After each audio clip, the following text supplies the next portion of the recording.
Hey everyone, welcome back for another deep dive. And today we're talking all about maximizing impact in everyday conversations. Yeah, using just your words. Your words, that's right.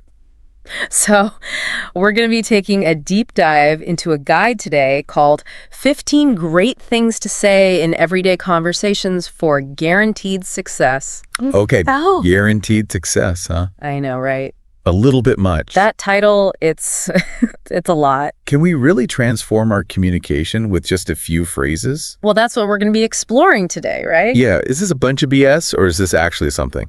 Well, the guide focuses on simple positive phrases to build stronger connections, make conversations more enjoyable and productive. I can see how that makes sense. Yeah. But wouldn't that run the risk of sounding insincere? Oh, yeah, for sure. Like we're just reading from a script. Yeah, you don't want to sound robotic or anything. Right. But it's more about the intention behind the words. Okay. Like, think about it. Yeah. When someone asks you, how are you today? But you can tell they're not really listening.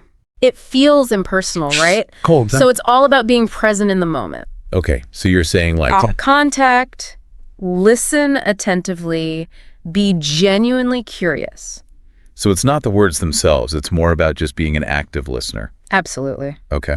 And the guide suggests phrases like, that's a great point, or could you tell me more about that?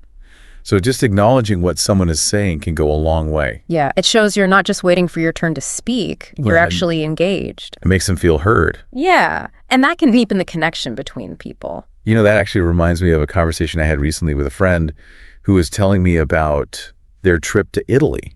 Oh, nice. And they mentioned something that just sounded really interesting. Okay. And I just said, could you tell me more about that? Yeah. And it just opened up this whole conversation. And what happened? It was amazing. They just lit up and told me all these incredible details about food, the art, the people they met. It went from like a simple exchange to like this really memorable conversation. That's awesome. Yeah. And I really think that just that one question just like made all the difference. Yeah, so a well-placed question can unlock a treasure trove of information. That's a great way to put it, a treasure trove. Yeah. But I do want to play devil's advocate here for a second. Okay, sure. Couldn't these phrases also be used manipulatively? Yeah, you're... But what if someone is just trying to sound more likable to get something they want? Well, I think most people are pretty good at detecting when someone is being fake. Okay, so authenticity is key here. Right, exactly. All right, so we've talked about active listening, asking engaging questions. Yes. But the guide also talks about validation and appreciation. Things like, I appreciate your help, or I trust your judgment. Yeah, those are good ones. Those convey a deeper level of respect, right? Yeah, like you're acknowledging the other person's expertise. Their autonomy.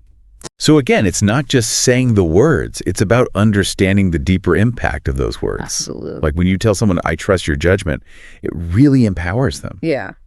Have you ever been in a situation where someone said that to you? Oh yeah, for sure. What happened? I remember when I was trying to choose between two job offers, Oh, wow, yeah. and one of my mentors said those exact words to me, and it really gave me the confidence to make a decision. So simple words can have a profound impact. Totally. But do you ever find it awkward to use these phrases? Oh yeah, all the time. Yeah, And that's where I think practice comes in. absolutely. It's not about becoming a robot. No. It's about incorporating these phrases into our natural communication style. Right, and I think that's what makes this so fascinating. We're not just learning a set of magic words. Right. We're actually exploring human interaction. Okay, so we've talked about active listening, Yeah. asking engaging questions, expressing validation and appreciation. Seems like we're building a foundation for better conversations. They are. Now, as we move forward, we're going to be getting into empathy and support. And I'm curious to hear if any of these ideas resonate with you so far. Yeah, me too. Have you had any experiences where a simple phrase made a difference in a conversation? You know, that's a great question, and I'm sure our listeners have some stories to share as well, but we'll have to save that for later. So we talked about active listening, asking insightful questions, and expressing validation. But I'm curious about offering empathy and support. Yeah, for sure. And the guide highlights phrases like, I completely understand. That must have been difficult. And I'm proud of you. You know, I can see how those phrases can be really helpful, but I'm also wary of saying, I completely understand. Yeah. When I don't fully grasp what someone is going through. Yeah. I totally get it. It almost feels presumptuous. It's about acknowledging their feelings, even if you can't relate to their specific situation. Okay, so it's more about validating their emotions than claiming to have walked in their shoes. Exactly. I think sometimes we're so afraid of saying the wrong thing that we end up saying nothing at all. Yeah, and silence can sometimes be interpreted as indifference. Right. Even a simple phrase like, I'm here for you, can be incredibly powerful. You know, that phrase reminds me of a time when I was going through a really tough breakup, and a friend of mine just sat with me and listened patiently. Oh, wow. And at one point she just said, I'm here for you. And how did that make you feel? You know, it was so simple, but it meant the world to me. It's a reminder that you're not alone in your struggles. Exactly. You know what's interesting is that empathy actually has a neurological basis. Really? Yeah. So you're telling me that empathy isn't just a feeling? No. It's an actual phenomenon. Yeah, our brains actually mirror the emotions that we see. So when we see someone experiencing an emotion, our brains are kind of experiencing that same emotion. On a neurological level, yeah. That's fascinating. And that's why expressions of empathy can be so powerful in building trust. So we're literally on the same wavelength. Yeah, you could say that. Now I'm wondering, can we train ourselves to become more empathetic? You know, research suggests that we can. Wow. So by using these phrases, we're not just improving our communication, but actually rewiring our brains? It's a win-win. And now that I think about it, the title of this guide, Guaranteed Success, still feels strong, but I can see how using these phrases consistently can lead to more positive outcomes. Well, the success isn't about getting what you want from every conversation. Right. It's about having healthier relationships and becoming a better communicator. Well, the guide also talks about compliments and encouragement. Oh, yeah. Phrases like, you're really good at that, you handled that really well, you've made a lot of progress. Those are great examples, but just like we talked about earlier, authenticity is key. Mm-hmm. You want to be genuine in your praise. No backhanded compliments No. or forced compliments. Yeah, and you also want to tailor the compliment to the person you're talking to. That's a good point. Some people don't like to be praised publicly. They might find it embarrassing. So it's all about reading the room. I'm thinking about the phrase, you've made a lot of progress. Uh-huh. That one seems really effective when someone's working hard to improve. It acknowledges their effort and encourages them to keep going. Exactly like when you were first learning to play the piano. Oh, yeah. Wait, you play the piano? I dabble. I'm certainly no concert pianist. But you remember struggling with a difficult piece. Yeah, and my teacher said to me, you've made a lot of progress. Yeah. It kept me motivated to keep practicing. So it's those little moments that can make a big difference. Right. Whether it's learning a new skill, navigating a personal challenge, or just getting through a tough day. So communication isn't just about conveying information. No. It's also about building connections, Yeah. fostering trust, Uh-huh. and inspiring each other. Exactly. So the 15 phrases for guaranteed success might not guarantee success, Uh-huh. but it highlights how small changes in our communication can have a big impact. Absolutely. So we've talked about active listening, empathy, compliments. We have. But there's one last piece of the puzzle I want to discuss, and that's practice. Yeah, practice is essential, just like any skill. We're not going to magically become master conversationalists overnight. No, it takes time and effort. So it's about incorporating these phrases into our daily lives. Yeah, what if you picked one or two phrases from the guide each week? I love that idea. And just focus on using them. It's like a little experiment. It is. And who knows, maybe by the end of this deep dive, our listeners will have their own set of phrases that they like to use. That would be great, because ultimately the goal is to use language in a way that feels authentic to you. So what are some of the phrases that you personally find most effective? Well, I'm a naturally curious person, so I often find myself using phrases like, well, like I was saying, I'm a naturally curious person. Right. So I often find myself using phrases like, tell me more about that, or that's really interesting, could you elaborate? I like those. It helps me stay engaged and learn more about the other person. And it shows that you're genuinely interested in what they have to say. Exactly. So it's like we're not just talking at each other. We're actually having a dialogue. We're building that connection. I love it. And I think that's what makes communication so fascinating. It's complex. It's this dance between listening, speaking, understanding, and responding. It's more than just words. It's about creating a space where both people feel comfortable and respected. So when we use phrases like the ones in this guide, We're setting the stage for more authentic and meaningful conversations. Yeah, and I think that's a much better definition of guaranteed success. It's not about manipulating people. Right. It's about fostering genuine connections. And I think that's something we can all strive for. Absolutely. So as we wrap up this exploration of everyday phrases, What are some key takeaways that our listeners can implement in their own lives? well, I think one of the biggest takeaways is that we all have the power to make a positive impact through our words. I agree with that. It's not about being a perfect communicator. Yeah. It's about being mindful and present in our interactions. And being willing to practice. Exactly. And remember, this deep dive is just the beginning. It is. The real learning happens when we start putting these ideas into practice. And I have a feeling that if we all make a conscious effort to use our words more thoughtfully, We can create a ripple effect of positivity. and that's something worth striving for. Absolutely. Well, that's all the time we have for today. Thanks for joining us. And until next time, keep those conversations flowing and those connections strong. Hey everyone, and welcome back. We're diving deep into something exciting today. And to words. Words, that's right. 25 of them, actually, That's right. that can seriously boost your communication skills. Yeah. Make you a much more powerful communicator. Yeah. And our source this time is this video, and it's titled, "If You Know These 25 Words, Your English is Excellent." Bold. Yeah, it's a little bold, but you know what? I like it. Let's aim high. Let's go for it. So how does this video break down these 25 words? Well, it starts by grouping them. And the first group is all about sharp thinking. Words like articulate, astute, and perceptive. Okay, so articulate I use all the time.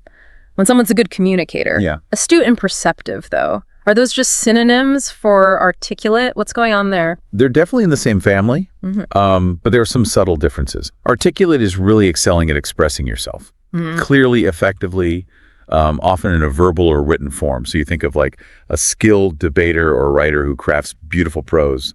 Okay, I'm with you. So where do astute and perceptive fit into that? So astute goes a bit deeper, I would say. It implies a sharpness of judgment, an ability to grasp complex situations and draw insightful conclusions. So it's not just communication, it's the thought process behind it. So you could be articulate without being astute, but not the other way around. Exactly. Yeah. You could have an astute person who's not the most eloquent speaker, but their insights would be incredibly valuable. Interesting. Yeah, in decision-making or problem-solving. So perceptive. I always think of that as picking up on those subtle cues. That's a great way to put it. A perceptive person is highly attuned to their surroundings and the people around them, noticing details others miss, and often they have a knack for understanding underlying motivations. So it kind of goes hand in hand with astute, but more observation and intuition, less analysis. Yeah, precisely. And in many situations, being perceptive can be just as valuable as being astute. So think of a therapist who can pick up on a client's unspoken emotions, or a detective who notices tiny clues at a crime scene. So we've got articulate for expressing yourself clearly, astute for insightful thinking, and perceptive for that keen observation. Seems like these words are pretty helpful in any field Oh, yeah. where communication and understanding are key. Absolutely.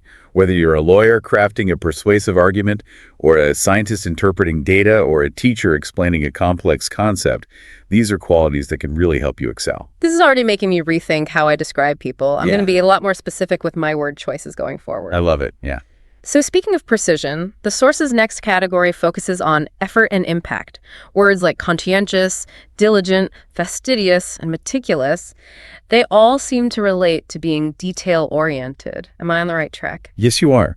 They all imply a certain level of care and attention to detail, but there are definitely shades of meaning that are worth exploring. Okay, break it down for me. What are the key differences? So let's start with conscientious and diligent. Both suggest a strong work ethic and a commitment to thoroughness.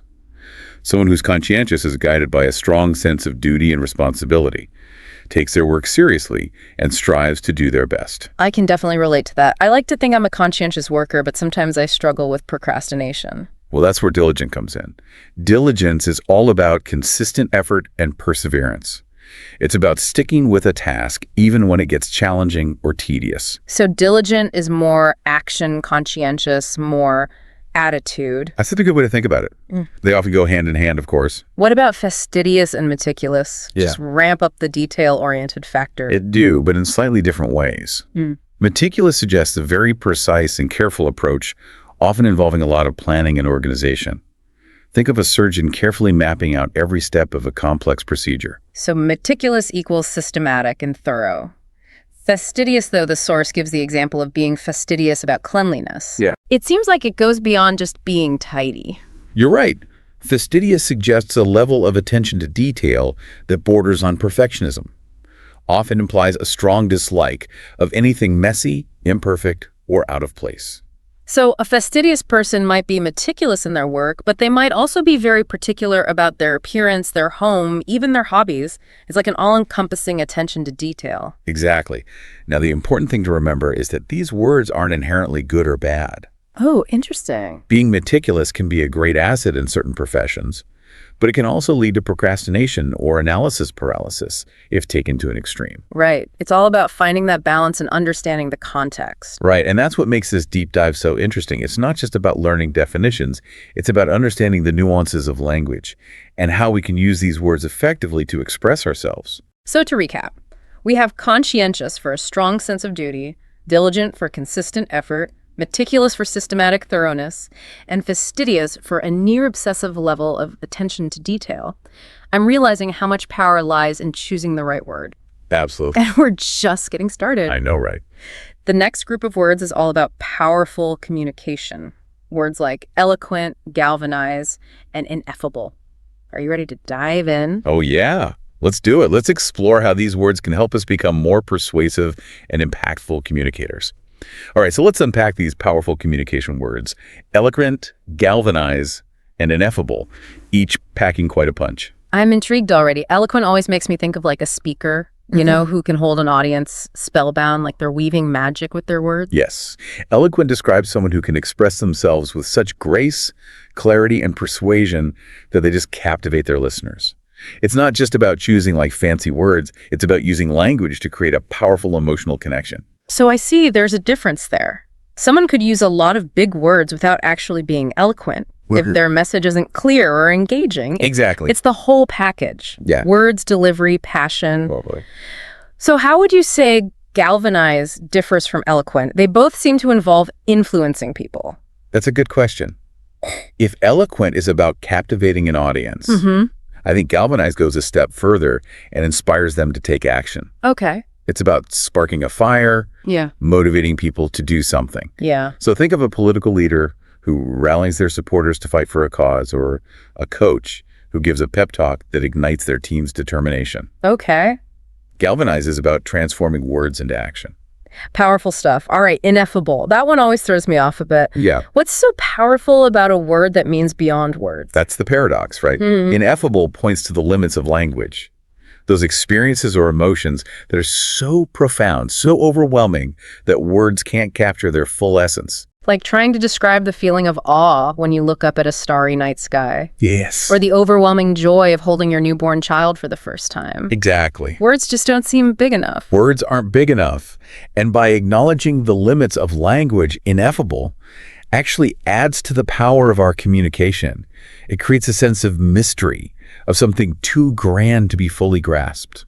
Okay, so we've got eloquence for captivating, galvanizing for inspiring action, and ineffable for acknowledging the indescribable. What a range. Yeah. So the next two words on our list are fortuitous and serendipitous, both dealing with chance and good fortune. Right. I find myself using lucky all the time. Yeah.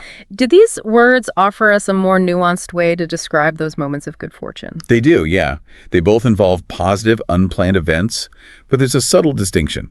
Fortuitous simply means happening by chance, especially in a way that's beneficial. So it could be a chance encounter that leads to a new job opportunity or winning a lottery you forgot you entered. Just plain luck. Yeah. Where does serendipitous come in then? Serendipitous adds a layer of pleasant surprise and unexpected discovery. It's not just that something good happened, but that you stumbled upon it without even looking for it.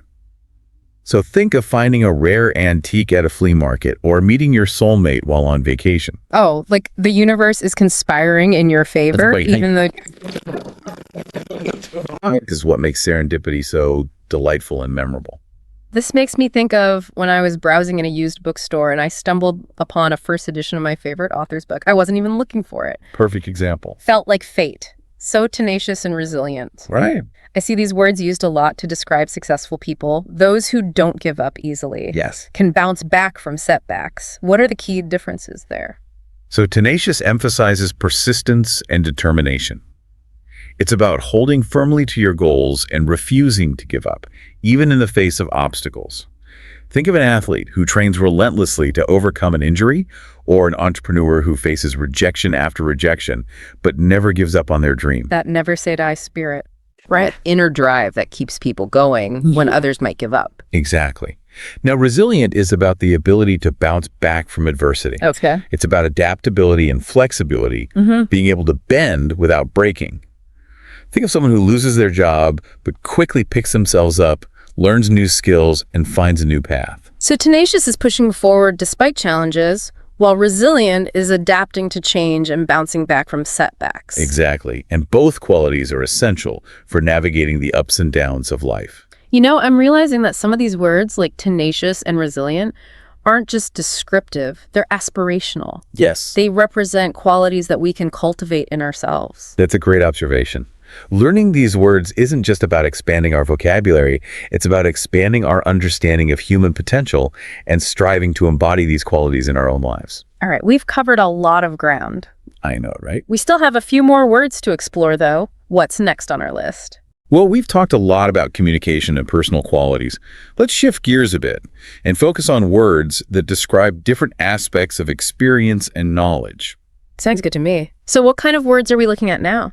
Well, we've got prolific, which describes someone who produces a large amount of work, creates many things. Ah, prolific. This makes me think of like authors who seem to publish a new book every year, or artists who create a constant stream of paintings and sculptures. Yeah. Like their creativity is a never-ending fountain. Exactly.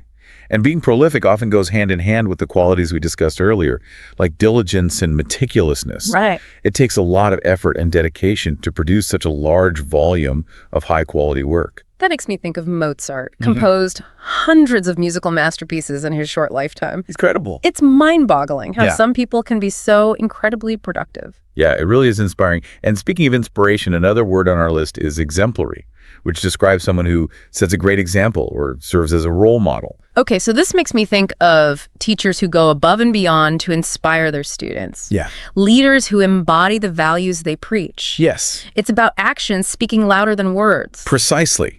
An exemplary person not only sets a high standard for themselves, but also inspires others to strive for excellence. Okay, I'm curious about succinct. I know it means being concise and to the point. Yeah. But why is that so important? Well, in a world overflowing with information, being able to communicate clearly and efficiently is more valuable than ever. Okay. Succinct describes that ability to get your message across without unnecessary words or rambling explanations. So many situations where that would be helpful. Oh, yeah. Writing emails, giving presentations, Oh, yeah. having everyday conversations. Even Oh, yeah. nobody wants to listen to someone just drone on and on. No, they don't. So being succinct shows respect for your audience's time and attention. It does. It's about making every word count. Yeah. I'm going to try to be more succinct I think you should. going forward. I think it will make a difference. I think it will too. All right, so the last word on our list is nostalgic, which describes a longing for the past, often associated with happy memories. Nostalgia. I think we all experience that feeling from time to time, whether it's triggered by a song, a scent, or a photograph. It's like taking a trip down memory lane. Exactly. Nostalgia can be a powerful emotion. It connects us to our past and reminds us of the people, places, and experiences that have shaped who we are. It's funny how even seemingly insignificant things can trigger a wave of nostalgia, like the smell of freshly baked cookies that reminds you of your grandmother's kitchen, or the sound of rain that takes you back to your childhood bedroom. It's those little sensory details that can transport us back in time and evoke a flood of emotions. Yeah. Nostalgia can be bittersweet, of course, because it often reminds us of things that are gone, but it can also be a source of comfort and joy, Yeah. helping us to appreciate the richness of our lives. Well said. This deep dive into the world of words has been fascinating. It's amazing how much nuance and power can be packed into a single word. It is. I feel like I've gained a whole new appreciation for the power of language, I'm definitely going to be paying much closer attention to the words I use and the words I hear from now on. That's great. That's what we want. Well, I want to thank you for taking us on this journey of linguistic discovery. My pleasure. I feel like I've learned so much. I'm glad. To our listeners, we hope this deep dive has inspired you to expand your own vocabulary and discover the power of words. Remember, learning new words is an ongoing process. It is. So keep exploring, keep reading, keep listening, and most importantly, keep using those words in your everyday life. Absolutely. And as a final thought-provoking question for our listeners, which word from today's deep dive resonated with you the most? And how will you try to incorporate it into your communication this week? We'd love to hear your thoughts. Until next time, happy wordsmithing. All right, so let's ditch the whole learn English for work thing. Yeah. We're going deeper Way deeper. into all the unexpected benefits of mastering English. Right. Stuff that even like seasoned learners, might find pretty surprising. For sure. And our source for this deep dive is this really insightful excerpt Okay. called Why You Shouldn't Learn English Just for Work. So get ready for some serious aha moments. Yeah. It's fascinating how much we box in language learning. It's not just about resumes and stuff. It's like a cognitive upgrade that impacts every corner of your life. Oh, wow. Literally rewiring your brain. Really? Yeah. Studies show that bilinguals, they have enhanced attention control and stuff, which is a game changer, even for, say, a computer programmer. That's mind-blowing. Right. I always knew that learning a new language was good for you. Yeah. But I never thought of it like that. Yeah, and the source breaks it down by skill level, Okay. which I find incredibly helpful. Yeah. Even at the beginner level, those small wins, like ordering food while you're abroad or taking a basic online course in English. Yeah. Those are huge. So you're saying even those baby steps can have a big impact?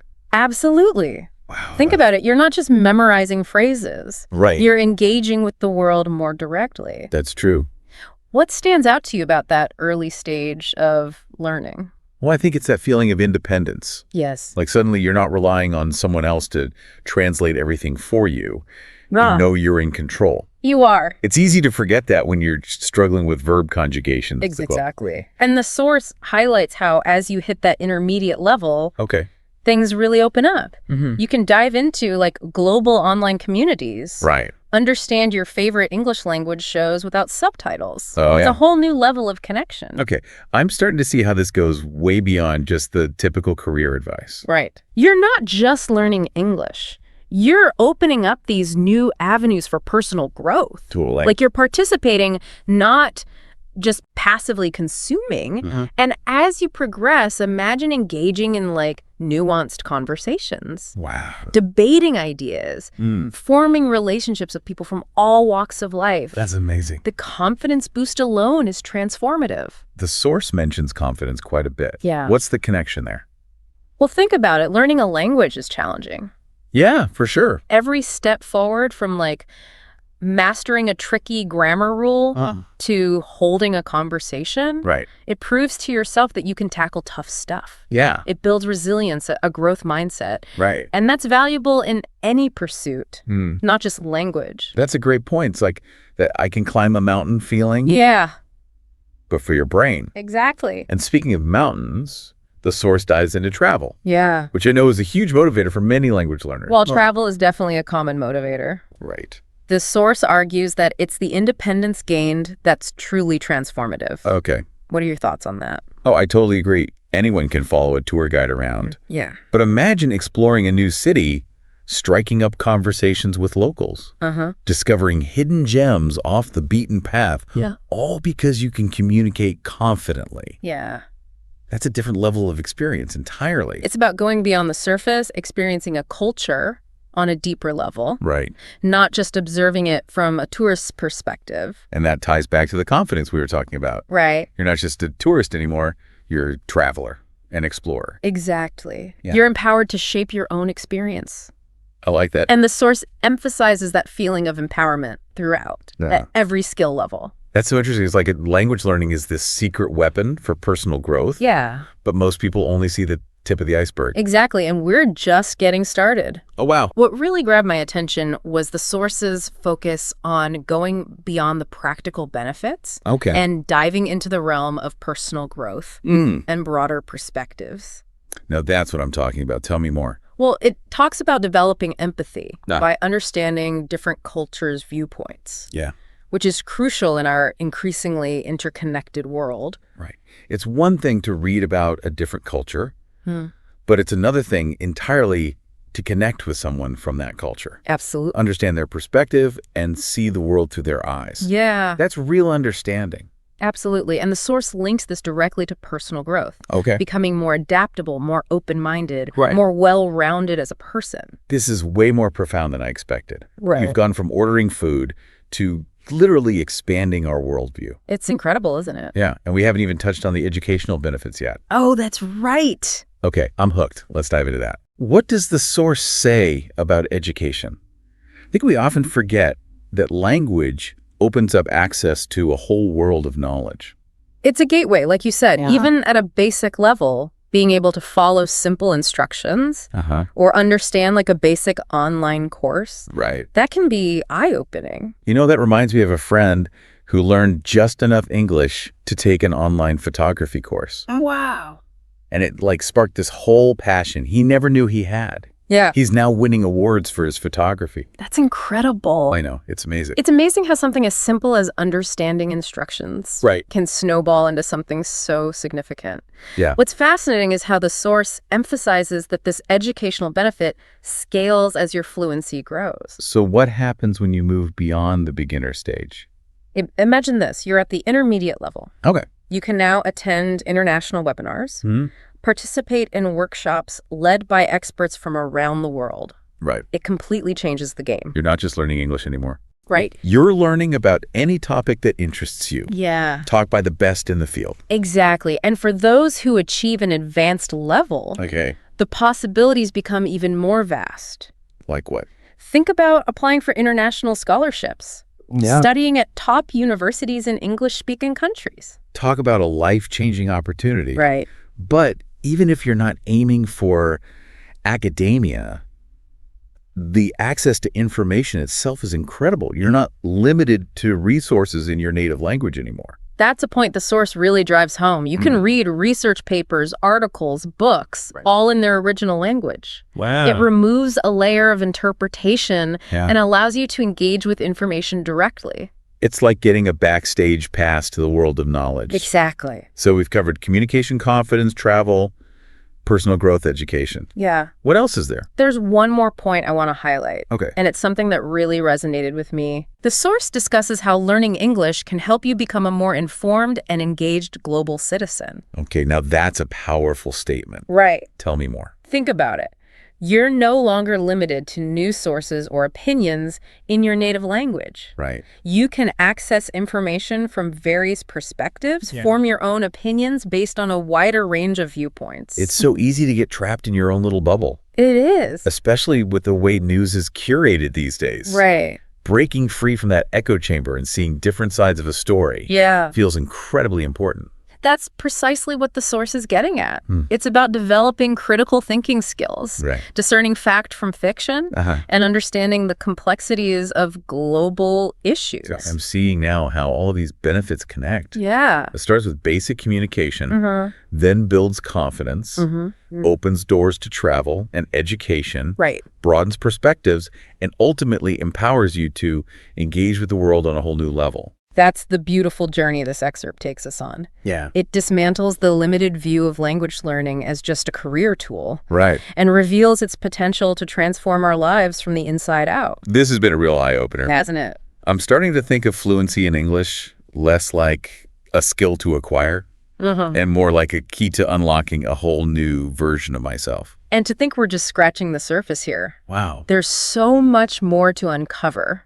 So much potential for growth and discovery. Honestly, I'm blown away by how much deeper this topic goes than I initially thought. Yeah, it's pretty amazing. And to our listener out there, I'd say buckle up because this deep dive is about to get really personal. Okay, so we've covered like a ton of ground here, but yeah. what does it all really mean? For you, our listener, Right. what's the big takeaway here? Well, the key takeaway for me is this: don't limit your thinking about learning English. Uh-huh. It's not just a box to check on your resume No. or a tool for navigating tourist traps. It's a catalyst for personal transformation, wouldn't you say? Absolutely. It's about expanding your world, Yeah. both literally and figuratively, pushing beyond your comfort zone and embracing new possibilities. And the best part is it's never too late to start. Never. No matter where you are in life, what your current skill level is, Right. there's always something new to learn and discover. Exactly. Every step forward, no matter how small, is a step towards a richer, more fulfilling life.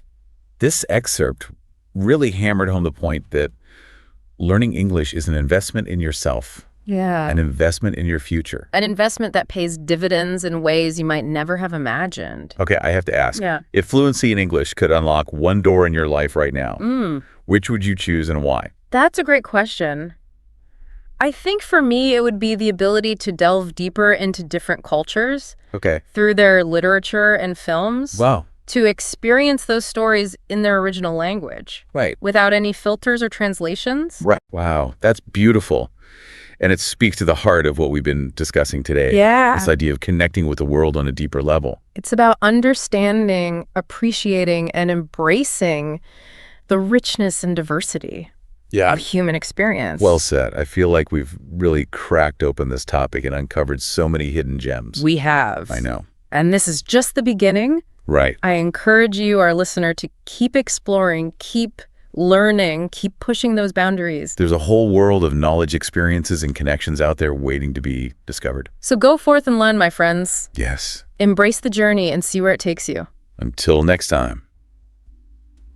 Hey everyone, welcome back. You know how we love to take those deep dives into all sorts of interesting topics to improve your English. That's right.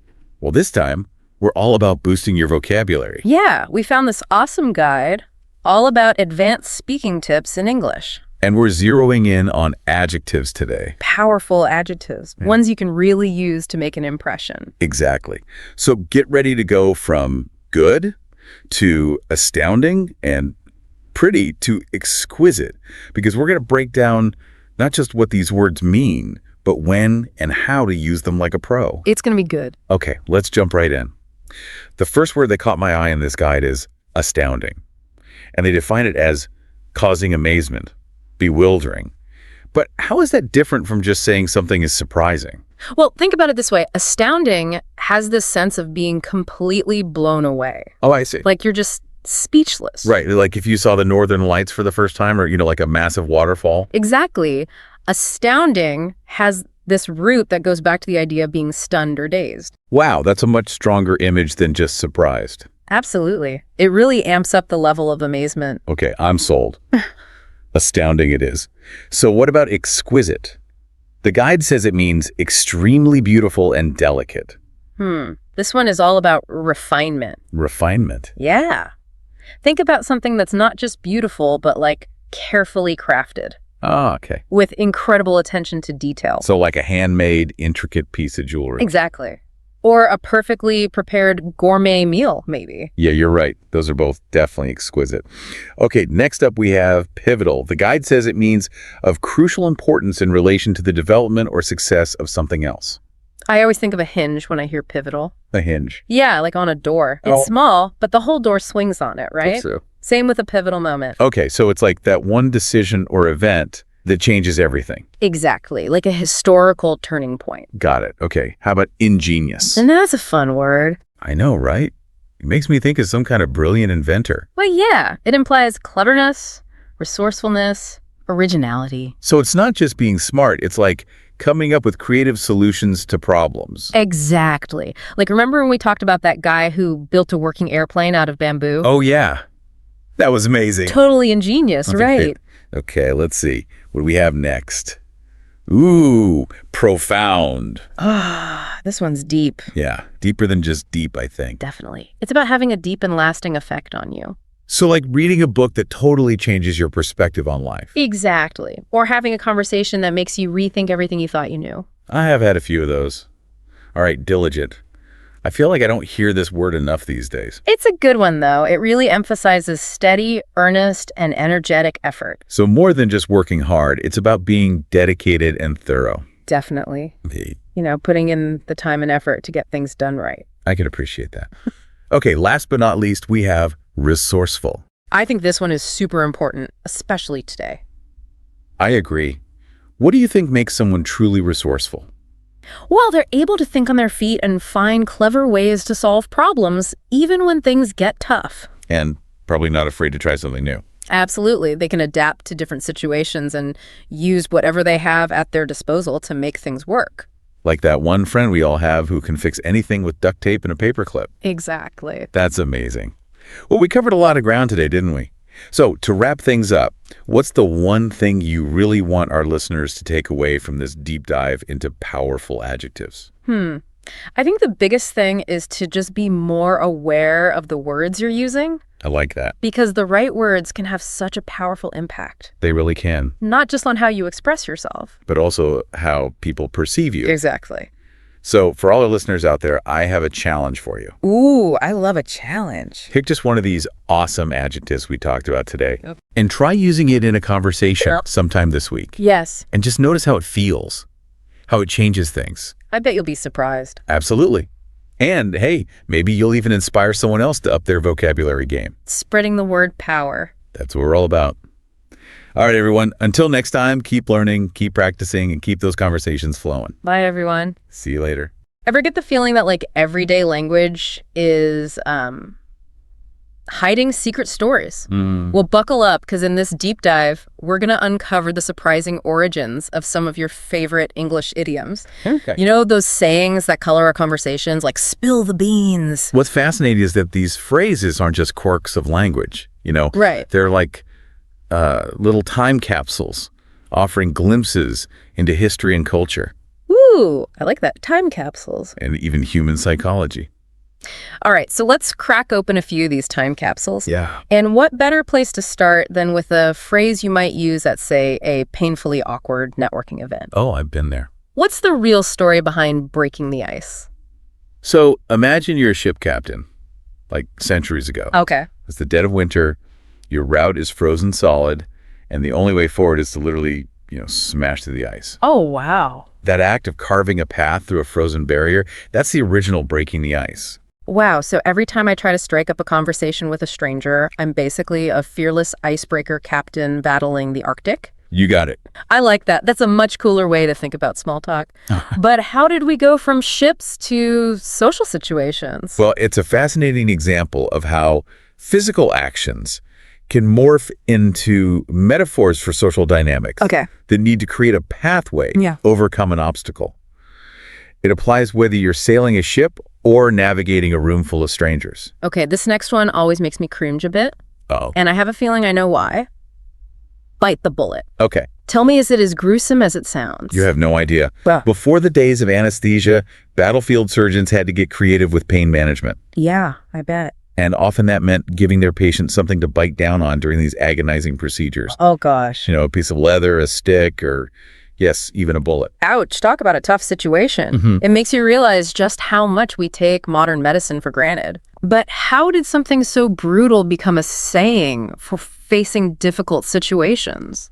I think it speaks to that incredible human capacity for resilience, Yeah. for pushing through pain and adversity. Whether you are a soldier enduring a battlefield surgery or you're facing a tough conversation today, it's about summoning that inner strength, that grit to get through something unpleasant. Makes you think about the expression grin and bear it in a whole new light. Right? Totally. Speaking of secrets, what about letting the cat out of the bag? Okay. Is this one as straightforward as it seems, or is there a sneaky feline backstory? Oh, there's definitely a cat. Okay, And there's some trickery involved. Imagine yourself in a bustling medieval marketplace. I'm there. You're bartering for a piglet, a valuable livestock animal, Right. but some unscrupulous sellers would try to pull a fast one, swapping the pig for a less valuable cat hidden in a bag. So letting the cat out of the bag exposed their deception. Poor kitty. But it does paint a rather vivid picture. And now it means accidentally revealing a secret, like spoiling a surprise party. Precisely. Right. It highlights our fascination with secrets, the power they hold, and the consequences when they're unexpectedly revealed. Yeah. And it makes you wonder what other secrets are lurking in plain sight, just waiting to be uncovered. So true. Okay, this next one hits close to home, especially after a recent trip to the electronics store. Cost an arm and a leg, Oof, I feel that. Please tell me this wasn't literal. Okay. Did people actually barter with body parts? Not quite, thankfully. But it does tie back to the idea of value and status. Okay, So back in the day, having your portrait painted was a major status symbol. it was. Oh yeah, but some artists charged a premium if they had to include the subject's limbs. Apparently showcasing those fancy sleeves was a costly affair. Wait, really? So vanity was literally priced by the body part back then. I guess some things never change. But why did limbs become the go-to for expressing outrageous expense? It's a powerful image, isn't it? Yeah. It speaks to that human tendency to place a high value on certain things, even if that value seems irrational. And reminds us that what we consider expensive is often relative. Yeah. It's shaped by cultural norms and personal desires. It certainly makes you rethink those impulse purchases, doesn't it? For sure. Okay, time for a weather report. What about raining cats and dogs? All right. Did people ever actually see animals falling from the sky? Thankfully, no. Okay. Though the mental image is certainly memorable. This saying takes us back to 17th century England. So picture cobblestone streets, torrential downpours, and inadequate drainage systems. yay. Yeah, during these heavy rains, the streets would overflow, sometimes washing animals out of their shelters or off rooftops. So it just looked like it was raining animals? Exactly. It's kind of gross, but I can see how that image would stick with people. It's a testament to the power of language to capture these visceral experiences, these almost surreal moments in time. Yeah. And it shows how even something as chaotic as a downpour can be immortalized in a simple phrase. All right, let's switch gears for a moment with one that sounds pretty straightforward. The ball is in your court.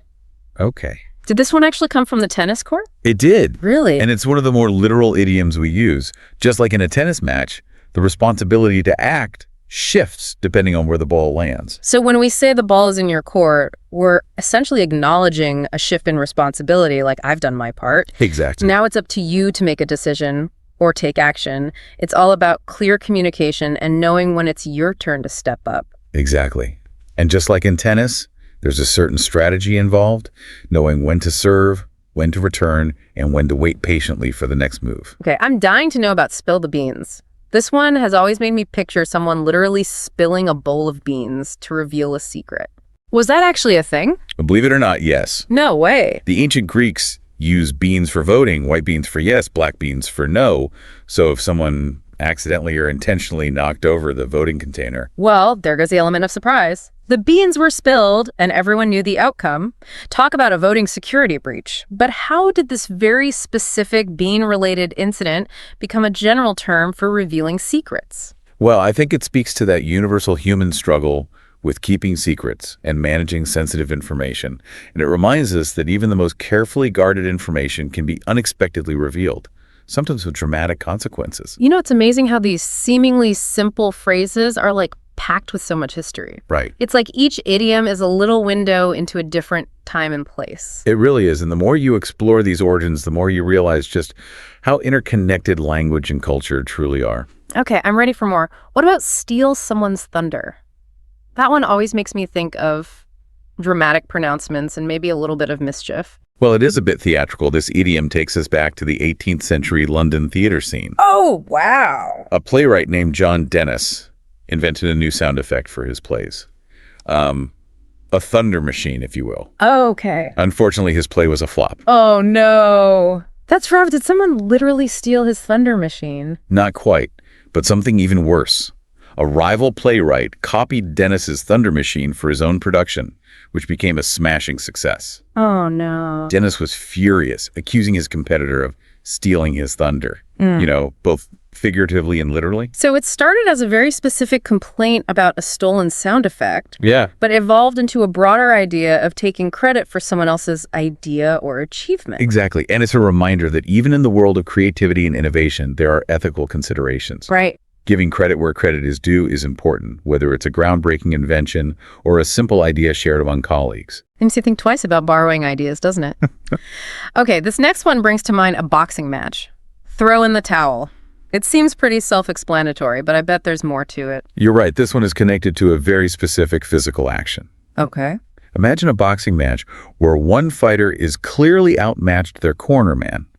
Seeing the potential for serious injury, throws a towel into the ring to signal defeat and stop the fight. So it's that moment of surrender, of admitting defeat, when it's clear that continuing the fight is futile or even dangerous.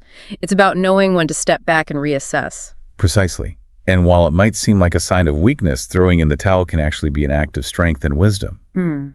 It takes courage to recognize when a battle is lost and to choose a different path. That's a really interesting perspective. Sometimes knowing when to quit is just as important as knowing when to persevere. Speaking of knowing when to call it quits, what about hit the sack? Does this one really have to do with sacks? It does. Though not the kind you might imagine before the days of comfy mattresses and feather pillows, beds were much simpler affairs. Oh. People often slept on mattresses stuffed with straw or hay. So hitting the sack was quite literal. You were plopping down onto a bag of hay for the night. That makes so much sense. And it's kind of funny to think that a phrase that originated from such humble beginnings is still so widely used today. It shows how language evolves alongside technology and culture. We may not sleep on hay anymore, but the need for rest for that moment of surrender at the end of the day is universal. Right. And hit the sack perfectly captures that feeling. I'm loving how these idioms give us these little glimpses into the past. It's like time traveling through language. Okay, I have a feeling this next one is going to be a fun one. Under the weather. Did people used to literally hide from storms under the clouds? Not quite. This one comes from the world of sailing. When sailors got seasick, they would often go below deck to escape the rough seas and the fresh air. Wow. So they were literally under the weather, Yeah. seeking refuge from the elements. Wow, that's so clever. It never occurred to me that weather in this context referred to the actual weather conditions at sea. And now it's a common way to say you're feeling a bit ill or just not your best. It's a great example of how a phrase born from a specific context can become a metaphor for a broader human experience. Right. We may not be battling storms at sea, but we all have times when we feel a bit off or under the weather in a more general sense. All right. This last one for this part makes me think of those late night study sessions fueled by coffee and determination. Burn the midnight oil. Did people actually burn oil to stay up late? They did. Before the advent of electricity, oil lamps were the primary source of light after sunset. So if you were working or studying late into the night, you were literally burning oil to illuminate your workspace. That's fascinating. It's amazing how a phrase that originated from such a practical necessity has become a metaphor for dedication and hard work. It makes you appreciate how much technology has changed our lives. It does. Yeah. But it also highlights that certain human experiences transcend time and technology, that drive to accomplish something, to push through challenges. Whether you're burning the midnight oil by lamplight or laptop screen, it's a testament to human ambition and resilience.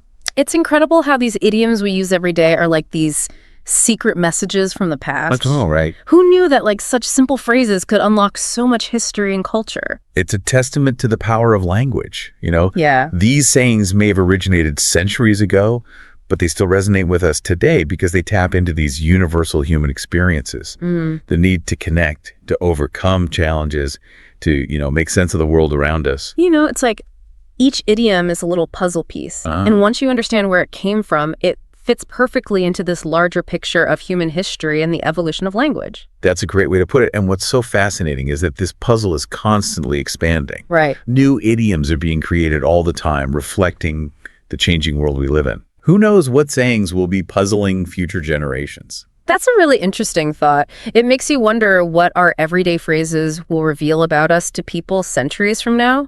But for now, I feel like we've only scratched the surface of the idioms we use. Yeah. There are so many more out there, each with its own unique story waiting to be uncovered. There are indeed, and that's the beauty of it.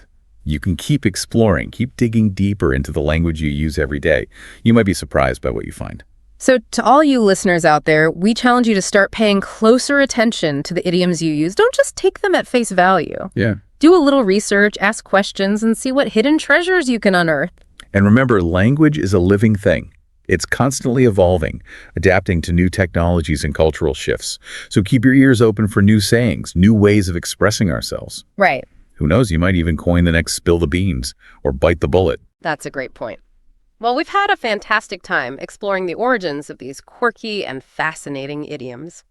We hope you've enjoyed this deep dive as much as we have, and that you've come away with a newfound appreciation for the power and depth of everyday language. Until next time, keep those brains buzzing and those tongues twisting. All right, so anyone out there want to pick up English quick, Like just the bare bones stuff. Essentials. Yeah. We found this YouTube video Oh, yeah. called 33 Most Useful English Words for Beginners. Okay. It's basically like a cheat sheet. Like a crash course, kind of. Yeah. For anyone just starting out. You know. Right. Interesting. And what's really cool is how they've like grouped these words. Oh, yeah. How I like categorization. Yeah. Keeps things tidy. So it's like greetings to get you by Oh, yeah. everyday nouns and verbs. So it's like they're building from the ground up. Yeah. It's like a little survival pack. Oh, that's interesting. But for language. Yeah. So Like, we're going cool. to dive into this and see if they can really pull off this What product. price is that? That you can have like basic conversations Oh, wow. just from these 33 words. Okay. So first up, we have the basics. Greetings. We're talking hello, goodbye, good morning. The pleasantries. Yeah. Yeah. And of course, you can't forget please and thank you. Of course not. You got to be polite. Oh, yeah. It's funny how those are like universal. Like no matter what language, It transcends language. you've got a way to be polite, to Yeah. acknowledge someone. Mhm. It's really interesting. It's more than just the words. It really is. You're establishing a connection. a rapport. Yeah. Like a thank you can go a long way Absolutely. anywhere in the world. But then the video gets into what they call survival words. Survival words. Yeah, I'm interested. Like imagine you're in a new place. Okay. You don't speak the language. Right. You need help. Okay. So think like, yes, no help. Okay, basic. Yeah. Yeah. And even like, where is the bathroom? Oh, yeah. Essential. Essential. I remember being in this market in Morocco. Oh, wow. And it was so crowded. Yeah. I was completely lost. Yeah. And just knowing how to say, where is the bathroom Yeah. in like their language Right.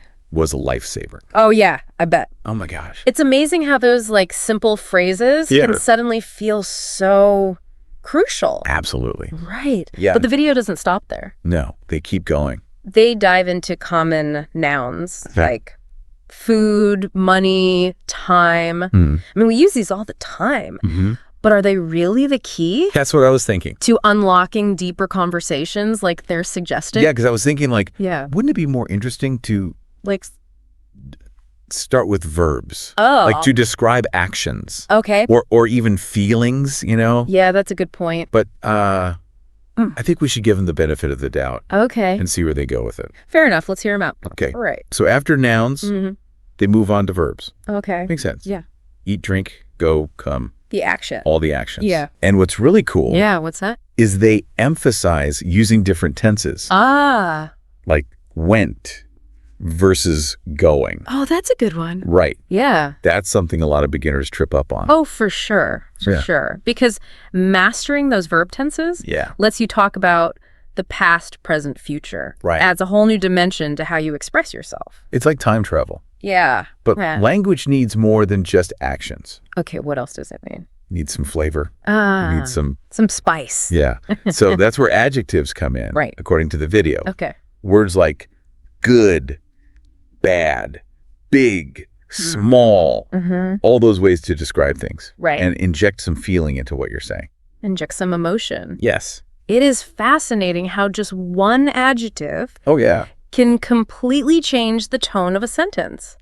I like that. Good is fine, Okay. but saying something is fantastic or terrible. Ooh. Now those words, Now we're talking. they pack a punch. Yeah. And the video really encourages viewers to explore synonyms like that, to expand their vocabulary. It's like they're saying, What are they saying? like, don't just tell me it's bad. Right?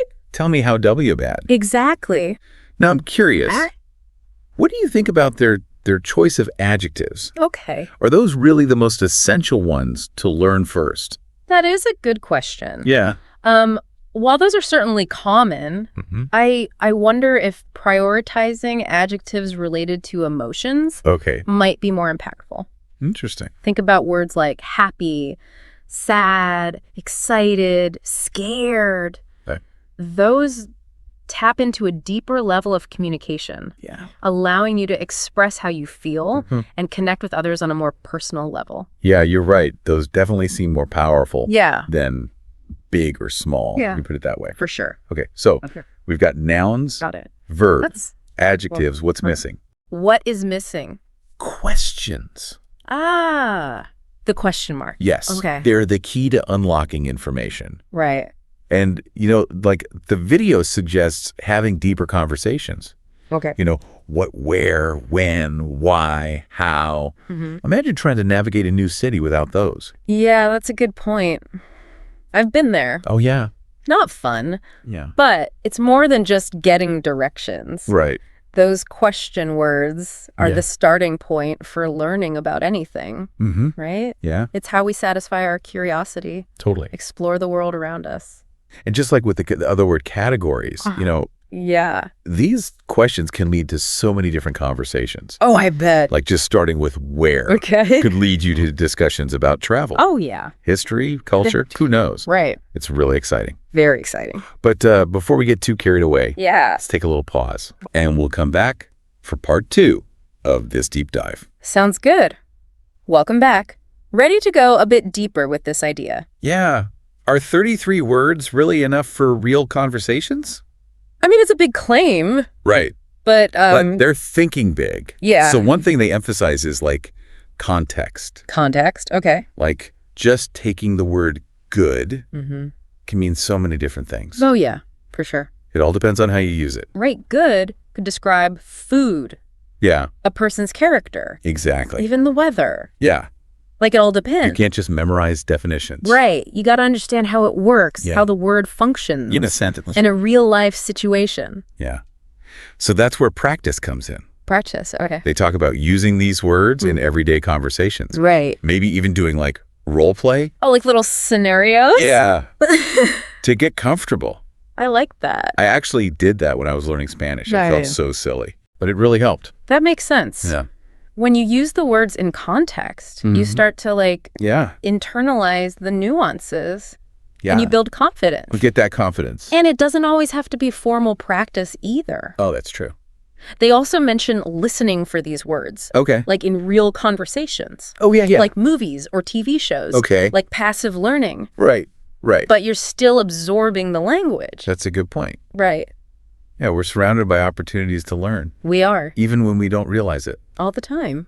Speaking of noticing patterns, Yeah. I thought it was cool how they broke down the 33 words Oh, yeah. How so? into those categories. Right. Nouns, verbs, adjectives, and so on. It's like they're giving you a framework Yeah. for understanding how language works. It's like a little toolbox. Oh, a linguistic toolkit? Yeah. You got your nouns to name things, verbs to describe actions, Yeah. adjectives to add detail. And then once you get how those pieces fit together, Yeah. you can start building more complex sentences. It's pretty clever It is, when you think about it. but they don't just leave you with a toolbox. No, they give you some tips, Okay. like Oh, for practice. Yeah. Like using flashcards to test yourself. Oh, yeah. Speaking out loud Uh-huh. to get the pronunciation down. Those multisensory approaches are helpful Yeah. for language learning. When you engage like multiple senses, Yeah. sight, sound, even touch, Right. it helps solidify the information. Okay. And for those who like a more hands-on approach, Yeah. they recommend keeping a journal. A journal. Yeah. How does that work with 33 words? Well, the idea is to Yeah. try to incorporate those words into your entries. Okay. Even if it's just like a few sentences. So you're tracking your progress, Tracking your progress. getting comfortable, Getting comfortable using the words. and making it more personal. Making the learning process more personal. That's actually a really good idea. It is. Yeah, you take the focus off of just memorizing, Yeah. and it becomes more creative. Right. And I bet seeing yourself use those words correctly Yeah. day after day Yeah, would be a huge confidence booster. absolutely. Confidence is key It is. for language learning. It's not just about knowing the words. Yeah. It's about feeling comfortable using them. Right. And that confidence comes from practice, pushing yourself outside your comfort zone and Yeah. embracing those mistakes. The mistakes along the way. Oh, yeah. I used to get so flustered Oh, yeah. when I would mess up a word or a phrase, Yeah. but now I just laugh it off That's good. and keep trying. It's all part of the process. Yeah, it's all part of the learning curve. Every mistake is a learning opportunity. Right? It helps you identify where you need to improve, Yeah. and it gives you a chance to try again. Try again. So don't be afraid to experiment, Mm-hmm. make mistakes, and have fun with it. But before we get too carried away Yeah. with all this talk of practice and confidence, Right. let's take a quick break and come back for the final part of our deep dive. Okay, we're back and ready for the final part of our deep dive Right. into these 33 essential words. It's amazing how much we've unpacked, Yeah. even though it seems like a simple concept. Yeah, when you first look at it, you're like, oh, 33 words. Yeah. But we've gone pretty deep. Yeah. As the video points out, though, this is really just the starting point. Yeah, it's like they've given us the basic tools. A foundation. Yeah, now it's up to us to build something. To build on that. Yeah, and they give us some suggestions Oh, they do? for continuing the journey, Yeah, like what? like watching movies with subtitles, Okay. listening to music, Yeah. even reading books. It's all about immersing yourself in the Yeah. language, finding ways to make it a part of your daily life. Yeah. The more you expose yourself to English, the more natural it'll become. That's true. I remember when I was learning Spanish, Oh, yeah. I started watching telenovelas Telenovelas. with subtitles. Yeah. They were so cheesy, but Oh, right. really helped me kick up Yeah. everyday phrases. Right. And slang. Yes. And it highlights something the video touches on. What's that? The importance of like paying attention Yeah. to how these words are used in different situations. So it's not just about knowing the definition. Exactly. It's about how they're used. Yeah, yeah. How does good change when you're talking about food Right. versus someone's personality? That's a good thought exercise. Right.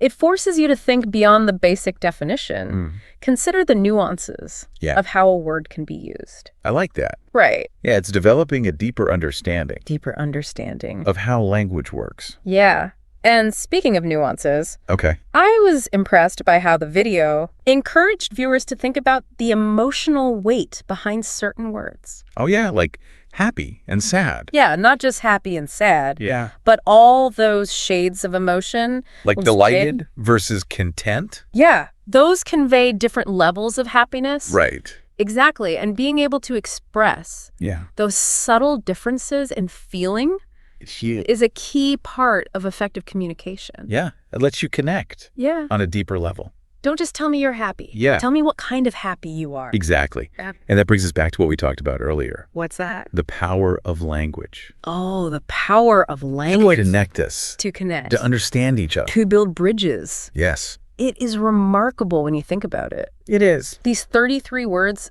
seemingly so simple, Yeah. can unlock a world of communication And connection. and connection. I think that's a beautiful way to wrap up I think so too. this deep dive We've explored these essential words. from every angle. Yeah. And it's clear they're much more Yeah. than just a list, More than a YouTube video. a starting point for a lifelong journey Ooh, I like that. of language learning And discovery. and discovery. So now we want to leave you with a thought. Oh, a thought to ponder Yes. What are some simple words in your native language that are surprisingly versatile? or essential for communication. We encourage you to explore those hidden depths. The magic within the most basic vocabulary. Thanks for joining us on this linguistic adventure. Until next time, Keep exploring. the power of words. Okay, so you want to start thinking in English, right? Not just studying it, but actually thinking. Like flipping a switch in your brain. Exactly. And this video you send over, it's all about that. It's about 20 minutes long. Yeah, for intermediate and above learners. People who are ready for that next level. Okay, so the video jumps right into the benefits. And I have to say, some of them surprised me. Me too. I mean, obviously there's fluency, right?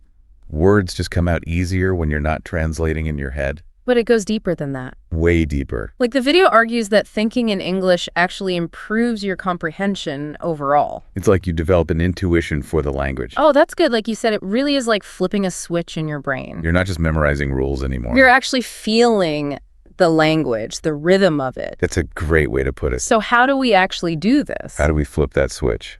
Well, the video has a bunch of practical tips. The first one is surprisingly simple. Almost too simple, I think. Label everything. Like everything. Look around you right now. Okay, I see a lamp, a chair, my computer. And instead of thinking of those in your native language, You think of them in English. lamp, chair, computer, So basic, but But- this works. our brains are wired for association, right? So you're constantly linking the object. With the English word. It strengthens that connection, Makes it automatic. like building mental muscle memory. Okay, that makes sense for objects, but what about thoughts? More complex ideas? That's where the inner monologue comes in, I guess.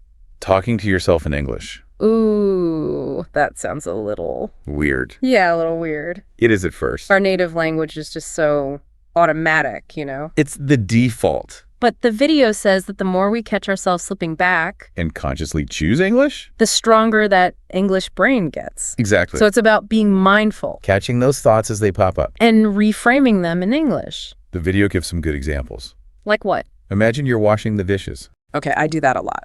Instead of thinking, ugh, these plates are dirty, in your native language. You could think, man, these plates need a good scrub in English. Okay, I see. You're narrating your life in English. That's a cool way to think about it. But what if you hit a word you don't know? That happens to me all the time. That's where a little creativity comes in. Creativity. Describe the word in English instead of switching back to your native language. Oh, interesting. So you don't know the word toaster, Okay. but you can think that thing that makes bread crispy, So you stay in the English mindset. even when your vocabulary is limited.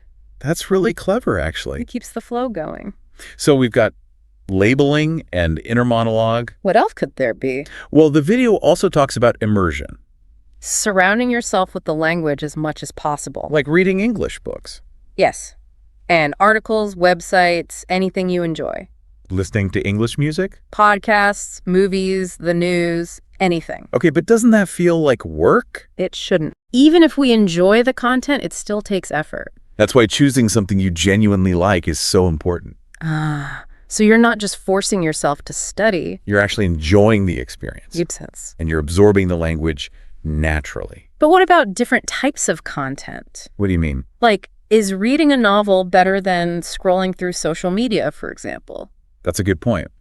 While any exposure helps, Engaging with more complex language is key. right, reading a novel will expose you to richer vocabulary and grammar, Than just skimming tweets. much richer. So it's about quality over quantity. Absolutely. But even with good content, sometimes I feel like my brain just tunes out the English. I know what you mean. Like I'm reading the words, but they're not sinking in. It happens. So how do you prevent that? The video suggests visualizing. Visualizing, what do you mean? As you read or listen, create a mental image of what the words mean. Interesting. It forces your brain to process the information more deeply. Give me an example. You read the word sparkling. Sparkling. You should picture a diamond glittering in the sunlight. Ooh, I see. That makes it more vivid. More memorable. Okay, I like that tip. So far, so good. Yeah, but it feels like a lot, you know? All these tips at once. Labeling, inner monologue, immersion. It's a lot to take in. And to make it a daily habit, it feels overwhelming. That's why the video says to start small. Not try to do everything at once. Right. Build up gradually. So baby steps. Pick a specific time of day Just 5 minutes, maybe? and commit to thinking only in English during that time. Could be first thing in the morning. Or on your commute to work. Or while you're cooking dinner. Any time that works for you. Set a timer and go. Exactly. Once that feels comfortable, you can increase the time. Slowly but surely. Okay, starting small, I get it. It's about creating a sustainable routine. Something you can stick with. But how do you track your progress? Yeah, how do you know if it's actually working? The next tip is all about that. Okay, hit me with it. Summarize your day in English. Out loud or in writing. Either one works. So it's like a mini journal, Sort of. You're reviewing the day's events. but you're doing it all in English. It helps you organize your thoughts. And see how far you've come. It also forces you to use the language actively. Not just passively absorbing it. You're actually producing it. Okay, daily summaries. Got it. Now, for a slightly bolder approach, Oh boy, bolder. try thinking aloud. Wait, what? Talking to yourself in English? Like full-on conversations. Not necessarily full conversations, but But expressing your thoughts out loud. yes. It sounds strange, It does. but it's incredibly effective. How so? It creates a direct connection between thought and speech. I've never thought about it like that. In your native language, the words just flow, right? Yeah, you don't have to think about it. Thinking aloud in English helps build that same fluidity. But in a safe space, of course. Maybe not on a crowded bus. Definitely not. But at home, when I'm alone. Okay, thinking aloud added to the list. Now, here's a key concept from the video. Shoot. We often learn languages by focusing on individual words. Vocabulary lists, grammar rules, that kind of thing. But thinking in English is about thinking in phrases, Phrases. chunks of language. So not just I want coffee. But I'll have a coffee, please. That makes sense. It's more natural. More fluent. You're not translating word by word. You're thinking in complete units of meaning. Exactly. But how do you train your brain to do that? You already do it in your native language. Really? Think about everyday expressions. Like, good morning. Yes. Or, what are your plans for the weekend? Instead of thinking plan and weekend separately. You think of the whole phrase as one unit. Oh, that's interesting. Like creating mental shortcuts. Shortcuts for common expressions. Makes things much smoother. Now, what about mistakes? Don't get me started on mistakes. Everyone makes them. It's so frustrating, though. The video says to embrace them. Embrace them. They're part of the process. Easy to say when you're already fluent. But it's true. Mistakes are how we learn. I know. It's just hard sometimes. Each mistake is an opportunity. An opportunity for what? To refine your understanding. To learn something new. To get better. Okay. I'll try to see it that way. Good. But what about real-life conversations? How do you use all these tips when you're actually talking to someone? That's what I'm wondering. The video gives some examples. Like what? Your morning routine, commuting to work, ordering coffee. Oh, I need help with all of those. It shows you how to think in English in those situations. So we can actually apply these tips in practice. That's the goal. Sounds good to me. Shall we dive into those examples? Absolutely. But first, I think we need a quick break. Sounds good. All right, so break time's over. Back to those real-life scenarios. Where thinking in English really makes a difference. Let's start with the morning routine. Okay, you wake up. Hit the snooze button, maybe. But instead of thinking 5 more minutes in your native language, You think, I'm so tired, but I gotta get up in English. even those first groggy thoughts. They become practice. I like it. Now, how about something more challenging? Ooh, like what? Ordering coffee. Oh, yeah. That's always stressful. Even in my native language. Seriously. But if you're thinking in English already, You're one step ahead. you're not just staring at the menu, panicking. You're thinking, okay, what am I in the mood for? Iced coffee, latte, maybe something sweet. You're preparing for the interaction. It's like a pep talk in English. And you can use those chunks we talked about. Oh, right. The phrases. Instead of trying to remember each word separately, You think, I'll have a caramel latte, please? all is one unit.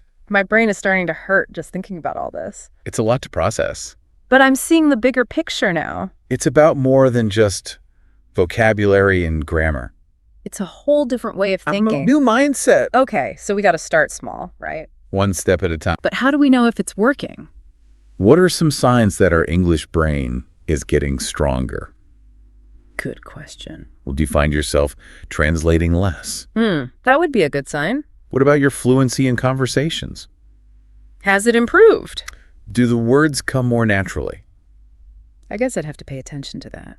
And your listening comprehension? Connected to? Absolutely.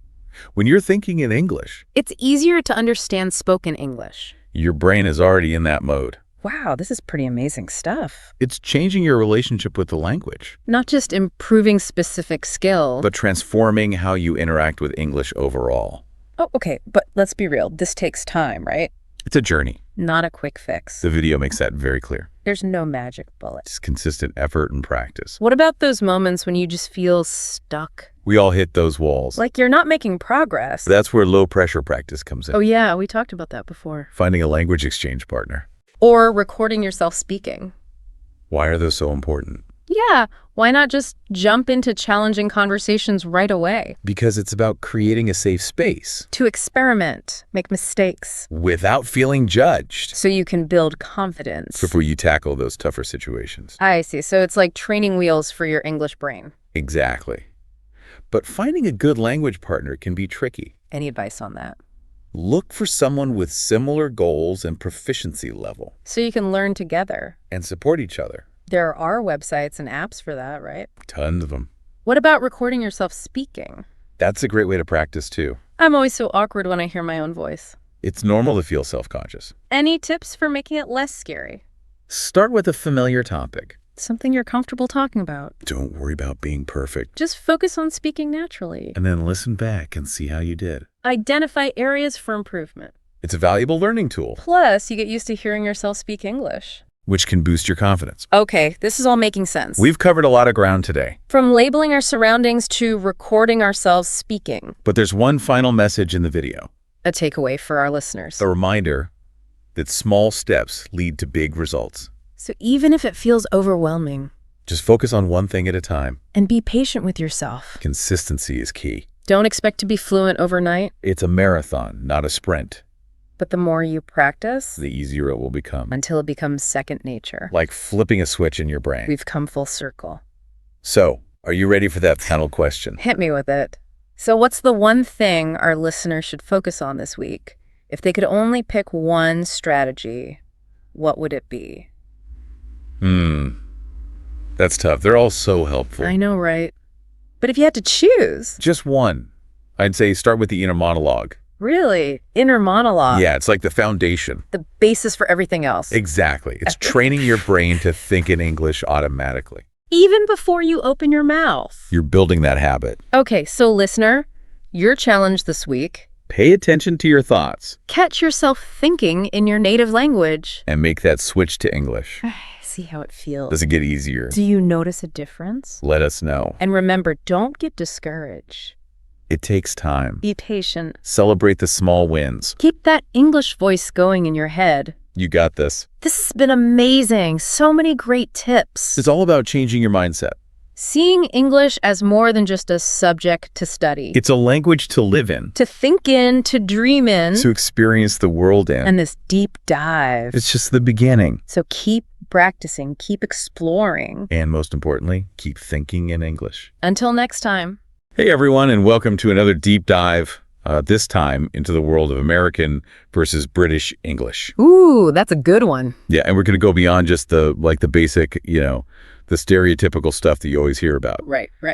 And really kind of dig into like the subtle, the sneaky little differences that even trip up like advanced English speakers. I know, because I'm one of them. Yeah, like even, people who are like, very, very fluent in both, but there's still some little things that are like, oh, wait a minute. Yeah. So we've got 15 words and phrases Okay. to guide you through these sort of tricky transatlantic conversations. And trust me, you will be surprised by some of these I'm things. ready to be surprised. Okay, good. So what I think is interesting is that it's not just like vocabulary swaps. It's like it kind of gives you a peek into the history and the culture and even the humor of both countries. Absolutely. Yeah. They really do reflect those deep cultural differences and sometimes even values. Yeah, like almost like a window into like Yeah. a different mindset. Exactly. So let's jump right in with our first word. It's one that's kind of been popping up a lot lately in both American and British English, but with a slightly different vibe. And that word is Bespoke. bespoke. Yeah. You've probably seen it like in marketing materials and stuff, but how does it actually differ across the pond? Well, in both American and British English, it basically means the same thing, which is custom made, made for a particular customer. Right. But in the U.S., at least, it still kind of has that connotation of something really exclusive associated with like luxury goods and services. So like a bespoke suit or like It's a bespoke car. right, like a Rolls Royce or something? Exactly. Right. Yeah. So it still signals like luxury prestige and really that attention to detail. It's like it's become a marketing word almost. It has. Yeah. It has. And it's becoming more common, Right. but it Yeah. still has that sense of like, this is special. Yeah. This is not just off the rack. This is something really unique. Whereas in British English, it's much more commonplace. Interesting. You can use it for anything that's customized, whether it's a wedding dress, Right. kitchen cabinets, you name it. Our source even gives the example. She ordered a bespoke wedding dress from a designer in London. Wow. Yeah. So it doesn't have that luxury kind of vibe to it. Not so much. It's just like, I had this made for me. Yeah. Just for me. Interesting. Okay. So the same word can have these subtle like shades of meaning depending on, where you are in the world. Yeah. Which is kind of cool. I like that. It's fascinating, and it makes you realize how much context matters when you're communicating. Yeah, for sure. Okay, let's shift gears a little bit to a word that I think often trips people up. Mm-hmm. And this is like the classic queue versus line dilemma. Ah, yes, the great transatlantic queue debate. Right. One of those fundamental differences that just seems so simple, but they reveal so much about those cultural perspectives. Right. So in the U.S., you stand in line, Mm-hmm. which to me kind of implies a more individualistic approach, like everyone's just focused on their own thing, Right. getting it done. Whereas in the U.K., you queue, Right. and that suggests orderliness. Right. Shared social etiquette, like we're all in this together. We're all going to wait patiently for our turn. And it's almost like a cultural institution in Britain, the concept of queuing. Absolutely. It is. It's deeply ingrained in British society. You queue at the bus stop, you queue at the grocery store. Right. You even queue at the pub. Yeah, you better queue up. Yeah, and there's an unspoken understanding that you wait your turn. It's just part of their social fabric. Yeah, and it makes you wonder, is that reflected in other aspects of British life? Is that yeah. that whole sense of order and politeness and Oh, for sure. Yeah, very interesting. Okay, let's move on to a word that describes a feeling we all know too well, but express it differently. Utter exhaustion. So in American English, we might say exhausted, but our British friends have a wonderfully evocative word for this, and that word is knackered. Knackered. Knackered. Oh, yeah. I love that word. It's a good one, isn't it? It is. It's so descriptive. It goes beyond just being tired. Right. It really conveys that sense of being completely drained, worn out. Right, like you've just hit a wall. You've hit a wall, you're done. Yeah. And while Americans might use exhausted in a similar way, knackered has this playfulness to it. Like Right. almost like they're poking fun at their own fatigue, Right. which is very British. Yeah, it's a good one. And our source uses the example, I'm absolutely knackered after working a double shift, Oh, yeah. which I think perfectly captures that. It does. But I'm curious, do you think that playful tone is like a way of downplaying the severity of it? Possibly. Yeah, it could be like a coping mechanism. Right. Like make light of a difficult situation, which, as we've said, is very British. Yeah, very British for sure. Okay, ready for our next word? Hit me. Okay, so this is a word that is a bit of a chameleon. It changes its meaning depending on which side of the pond you're on, and that word is fancy. Fancy, yeah, so in American English, fancy typically means, something elaborate Right. or upscale, like a fancy dinner or a fancy hotel. Fancy restaurant. Yeah, exactly. Yeah. But when in British English, it takes on a whole other meaning. It does. It has like a secret double life. Right. It means to want or to like something. So you might ask a British friend, do you fancy a cuppa? Do you fancy a cuppa? Which means, would you like a cup of tea? Right.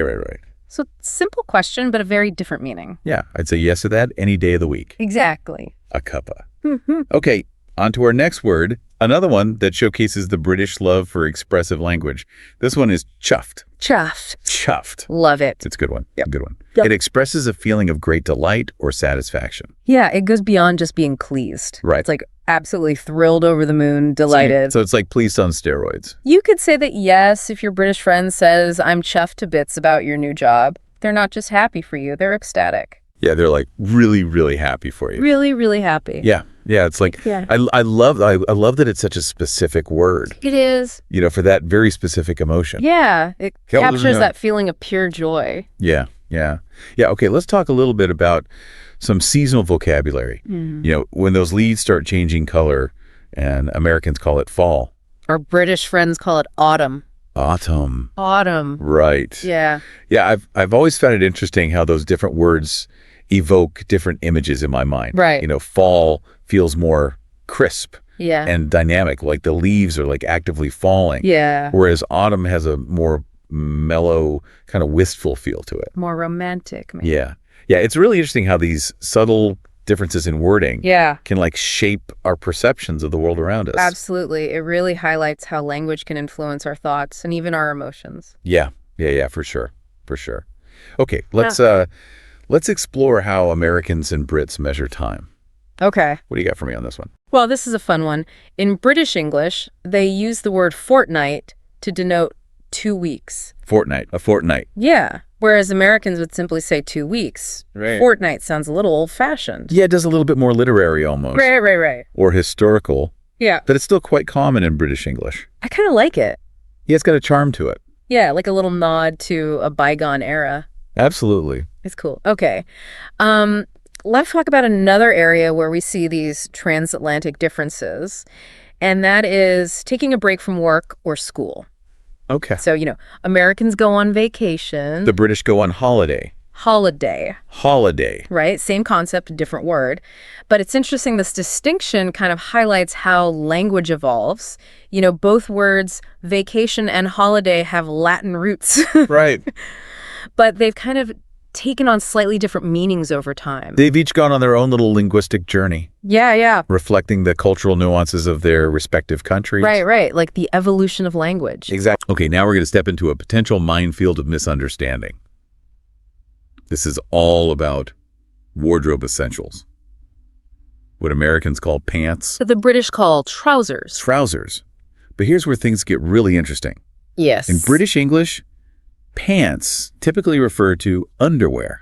Underwear. So a simple statement like, I need new pants. Could lead to some very awkward situations. Oh my God. If you're talking to someone from the UK. Like, so you're in London, you're like, I need some new pants. And they're like, You're looking at you like, whoa. oh. Yeah. You want to buy new underwear right now? Like- So be careful with that one. Be very, very careful. Stick with trousers if you want to avoid any awkwardness. Okay, trousers. Got it. Got it. Speaking of potentially embarrassing mix-ups, our next word is one that I think Americans need to be extra careful with, and that word is rubber. Rubber. Now, in British English, this is a simple word. It means an eraser. You know, that thing you use to rub out pencil marks? Right. But in American English, rubber has a completely different meaning. Yeah. Yes, it does. Yes, it does. Yeah. And it's not something we're going to discuss on this show, but We'll let your imagination run wild. yeah. But suffice it to say, it's best to stick with eraser to avoid any red faces. Yes, stick with eraser. Stick with eraser. Americans, be very, very careful. Yes. Our source really emphasizes this. They're like, warning. Yeah. Okay, shifting gears a little bit to places of healing, what we call in American English. A doctor's office in British English is often called a surgery. A surgery? A surgery. But here's where things can get a little tricky. They can. Because in British English, surgery can also refer to the consultation hours at a doctor's office. So you might hear someone say, I'm going to the surgery at 9 a.m. for a checkup. Right. And that doesn't necessarily mean they're having a medical procedure. No, it just means they're going to see their doctor. Right? During their consultation time. Got it. So again, context is everything Yeah. when it comes to language. Right. Very, very true. Okay, let's move on to a mode of transportation that helps us conquer those tall buildings. Americans take the elevator. The British hop in the lift. The lift, two different words, same vertical journey. Exactly. And, you know, this difference, I think, goes way back to the early days of these contraptions. You know, elevator, with its emphasis on lifting, kind of reflects that American focus on functionality. Yeah. Whereas lift, with the more simpler, elegant sound, Yeah. might reflect a British appreciation for understated design. It's a fascinating thought, isn't it? It is like the words themselves. Yeah. Kind of give you a clue. They do. Okay, ready for another housing showdown? I am. Okay, in American English, we live in apartments. Our British counterparts reside in flats. The flat. So both words paint a picture of, like, you know, a self-contained living space within a larger building. Right. Yeah. But they do conjure up kind of different images. They do, don't they? Like apartment to me feels more modern and spacious. Modern, spacious, maybe even a little bit luxurious. Right. Whereas a flat feels cozier, more intimate. Right. Maybe even a little bit quirky. Yeah, it's interesting. Yeah. So apartment might be like a sleek high-rise. Exactly. And a flat might be like, you know, charming, Yeah. older building with character. A little more character. Yeah. Yeah. It's amazing how these words can carry such nuanced cultural baggage. They do. It's fascinating. It is. Okay, speaking of nuanced cultural baggage, let's talk about entertainment. Okay. So Americans go to the cinema to watch a movie. In British English, they go to the cinema to see a film. A film. 2 words. Same cinematic experience, but again, they reflect a little bit of a different perspective. Right. Like movie emphasizes movement, action. The spectacle of it all. The entertainment. Yeah. Yeah. Whereas film kind of highlights the artistry, the craft. The medium itself. Yeah. Like movie is more about the entertainment value. Right. And film is more like it's elevated to an art form. Exactly. And that distinction really speaks volumes about how Americans and Brits approach cinema in general. It really does. It's really interesting. Okay, last but not least, let's talk about food. Okay. You know, when we're craving that restaurant meal, Yeah. but we don't feel like dining in, Right. Americans order takeout, The British go for takeaway. takeaway. Takeaway. And here's where things can get a little tricky again, because in British English, takeaway can refer to both the food itself and the restaurant that provides it. Yes. So you might hear someone say, let's get Indian takeaway. And that could mean either ordering food or going to an Indian takeaway restaurant. Exactly. So again, Context. context is everything you got to pay attention Absolutely. to those subtle cues in British English to make sure you're on the same page. Right. Well, we've covered a lot of ground in this first part of our deep dive, from bespoke suits to knackered Brits. We've explored some really interesting differences between American and British English, uncovering these hidden layers of history, culture, and humor along the way. And I think it's been fascinating to see how those differences can sometimes lead to miscommunication, Absolutely. or at least a little bit of confusion, but it also makes the learning process all the more interesting. You've done an excellent job of not just identifying these differences, but also analyzing what they reveal about the two cultures. Well, I've had a wonderful guide, but we're not done yet. No, we are not. There are still more linguistic gems to uncover. Yes. So buckle up. Get ready for part 2, where we delve into even more fascinating distinctions, including some surprising transatlantic twists on everyday words and phrases. It's going to be good. It's going to be good. You won't want to miss it. Stay tuned. Welcome back to our deep dive into the wonderfully quirky world of American versus British English. And I think you'll find these next few examples particularly intriguing. Oh, good. We're going to delve into some everyday words and phrases that take on surprisingly different meanings across the Atlantic. Okay, hit me with those linguistic curveballs. Yeah. What's first on our list? Let's start with something we all do every day walk in American English. We use the sidewalk to get from point A to point B. But in British English, they stroll along the pavement. Same concrete path, different terminology. Right. And this seemingly simple distinction actually reveals a lot about cultural perspectives in the U.S. The emphasis is on the side as if it's an addition to the road, almost an afterthought. Right. But in the UK, the pavement is the main focus, the designated space for pedestrians. That's a really interesting observation. It makes you wonder if that difference in terminology reflects a broader difference in how pedestrians are viewed or treated in both countries. It's definitely something to ponder. Okay, let's move on to something that's near and dear to all of us, food, specifically those sweet treats that bring us joy in American English. We indulge in cookies. While our British friends savor biscuits. Now, this is where things can get a bit tricky because what Americans call biscuits are more like what the British would call scones. Oh, right. Yeah. It's a classic case of a transatlantic word swap. And a potentially confusing one. Especially if you're craving a chewy chocolate chip cookie and end up with a crumbly, buttery scone. Instead, talk about a culinary disappointment. I know, right? A total letdown. Speaking of potential disappointments, let's move on to another food-related distinction that often causes confusion snacks when we're feeling peckish and want a quick bite. Americans reach for chips. While the British opt for crisps. And to make things even more interesting, what Americans call French fries, the British call chips. That's a total chip swap. It is, and one that can lead to some amusing misunderstandings, especially when ordering food at a restaurant. Right. Imagine asking for chips in London, expecting a side of fries, only to be served a bag of what you'd call potato chips. Exactly, or vice versa. Oh, man. It's a good reminder that even seemingly simple words can have very different meanings depending on where you are in the world. Yeah, for sure. All right, let's shift gears and talk about something a bit more practical: transportation in American English. We fill up our cars with gas. While in British English, they top up with petrol. Same fuel, different terminology. And this distinction is particularly important if you're ever driving in a foreign country and need to find a petrol station. Right. You don't want to end up stranded with an empty tank because you used the wrong word. That would not be good. No, not at all. Speaking of transportation, let's talk about those iconic red buses that grace the streets of London. In American English, we'd simply call them buses. But in British English, they're often referred to as coaches. Now, this is where things can get a bit confusing because in American English, a coach typically refers to a long-distance bus or a private bus used for tours or sporting events. Right. Like a tour bus. Exactly. Yeah. So if you're in London and someone tells you to catch the coach, they're probably not talking about a luxury tour bus. Right. They simply mean to hop on the regular city bus. Got it. It's all about context. It is, and it's a reminder that even seemingly straightforward words can have multiple meanings depending on the region and situation. Okay, let's move on to a topic that's near and dear to my heart. Books.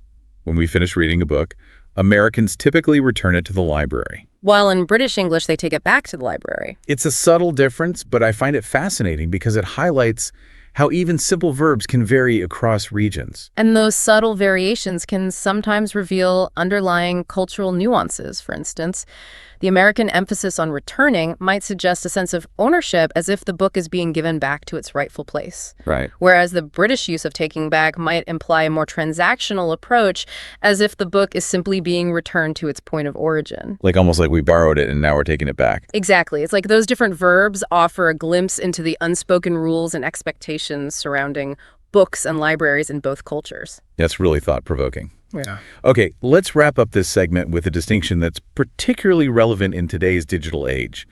When we want to find information online, Americans typically use Google to search. While in British English, they often use Google to look something up. Again, it's a subtle difference, but it reflects how language adapts to new technologies and cultural practices. Search feels more active and directed, like you're on a mission to find specific information. Right. While look something up feels more casual, like you're simply browsing for information or clarifying something you're curious about. And that distinction might reflect a broader cultural difference in how Americans and Brits approach information gathering. It's fascinating food for thought. It really is. Well, we've certainly covered a lot of ground in this segment, from sidewalks and cookies to petrol and coaches. We've explored a wide range of American versus British English variations, uncovering hidden layers of cultural meaning and potential pitfalls for the unsuspecting traveler or language enthusiast. You've done a fantastic job of not only highlighting these differences, but also prompting us to think critically about what they reveal about the two cultures and how they influence our communication. Well, having you as my expert guide has made this journey both insightful and enjoyable. But our linguistic adventure isn't over yet, is it? Not quite. We still have more fascinating distinctions to uncover in the final part of our deep dive. Okay, I'm ready. Bring on part 3. Get ready for some even more intriguing and potentially confusing transatlantic twists on everyday words and phrases. Stay tuned. All right, welcome back to the final part of our deep dive into American versus British English. I feel like we've uncovered so many linguistic surprises already. Yeah. But I have a feeling there are still more gems waiting to be discovered. I think so too. So are you ready to wrap up this transatlantic adventure with a bang? Absolutely. We've explored some fascinating vocabulary variations. Yep. But now let's delve into a few more examples that highlight those subtle but significant ways in which American and British English diverge, even in the simplest of actions. Okay, bring it on. What linguistic mysteries are we unraveling in this final segment? Well, let's start with something we all do when the temperature drops: bundle up. Right. In American English, we put on a sweater when we need an extra layer of warmth. But in British English, they do in a jumper. Jumper, same cozy garment, different name. Right. And that difference in terminology might actually reflect a subtle difference in cultural attitudes toward clothing. Possibly. Like sweater emphasizes the practical purpose of the garment, keeping you warm when you sweat. Right. But jumper has a more playful, almost whimsical feel to it. Yeah, like it's meant to make you feel light and bouncy. Right, yeah. Yeah. I love that observation. It's amazing how even something as simple as a name for a piece of clothing can reveal these subtle cultural nuances. It is fascinating, isn't it? It is. Okay, let's move on to something that's sure to spark some friendly rivalry. The beloved game of soccer. Oh, yes. In American English, we call it soccer. While our friends across the pond simply refer to it as football. Football. Now, this is a classic example of a transatlantic word swap It is. that often leads to some good-natured teasing. Absolutely. Especially during major sporting events like the World Cup. Oh, yeah. I can just imagine the banter back and forth. Oh, yeah. You call it soccer, we call it football, but we all know who the real fans are. Exactly. But at the end of the day, we're all united by our love of the game no matter what we call it. Right. It's a reminder that even when our words differ, we can still find common ground through shared passion. Right. Very true. Okay, speaking of common ground, let's tackle another difference that often trips people up: how we talk about time. Okay. So in American English, we might say, I have class this afternoon. While a British person might say, I have class this evening. And this is where things can get a little tricky, because afternoon and evening don't always have the same boundaries in both varieties of English. Right. In general, Americans tend to use afternoon for a broader period of time, extending later into the day than what British English speakers might consider afternoon. So it's almost like the American afternoon stretches further into the evening hours. Right, exactly. Yeah. And that can definitely lead to confusion if you're trying to schedule something with someone from the UK. Definitely always best to clarify to avoid any scheduling mishaps. Right. Good point. Okay, and speaking of potential mishaps, let's delve into the world of higher education, another area where American and British English use different terms for the same concept. So in American English, we attend college after high school. While in British English, they go to university. University, same concept, different terminology. And this distinction can be important when navigating academic conversations or applying to institutions in different countries. Right. Imagine telling a British professor that you're applying to college when they're expecting you to say university. Oops. Yeah, that could be a little awkward. A little bit, yeah. So it's all about using the right lingo to fit in and avoid those awkward moments. Right. Very true. Okay, ready for our final linguistic showdown? I believe so. All right. Let's explore how Americans and Brits express that feeling of being overwhelmed with work or commitments. Okay. In American English, we might say, I'm slammed. While a British person might say, I'm snowed under. Snowed under, both expressions convey that sense of being buried under a heavy workload. But they use different imagery to paint that picture. They do. I'm slammed. Kind of evokes a sense of sudden impact. Yeah, like you've been hit with a ton of bricks all at once. Right, exactly. Whereas snowed under suggests a more gradual accumulation, like you're slowly being buried beneath a growing pile of tasks. And those subtle differences in imagery can actually reveal a lot about how Americans and Brits approach work and stress. That's an interesting thought. It is fascinating how even the simplest of phrases can offer a glimpse into those deeper cultural patterns. It really is why we've really gone deep on this journey. We have. From sweaters and football to afternoons and universities, we've explored so many fascinating nuances of American versus British English, uncovering these hidden layers of history, culture, and even psychology along the way. I think it's been a truly enriching exploration. I agree. I feel like I've gained a whole new level of understanding and appreciation for these two varieties of English. Me too. It's been fascinating to see how language is more than just a tool for communication. It's a reflection of our cultural values, our historical experiences, and even our individual perspectives on the world. It really is, and that's what makes the study of language so endlessly fascinating. Absolutely. There's always more to discover, more to learn, and more to appreciate. Always. So I hope our listeners have enjoyed this deep dive into the wonderfully weird world of American versus British English as much as we have. I'm sure they have. And remember, the journey of linguistic discovery doesn't end here. Keep exploring, keep questioning, and keep celebrating the diversity and richness of language in all its forms. That's great advice. Thanks for joining me on this deep dive. It's been a pleasure. Ever wish you could just download a new language straight into your brain? Haha, wouldn't that be amazing? Seriously. But in the meantime, you sent over this mini lesson all about learning English words every single day. Yeah. And, squeezing it into just 20 minutes. That was intriguing enough to make me want to hit download on this deep dive. I love that.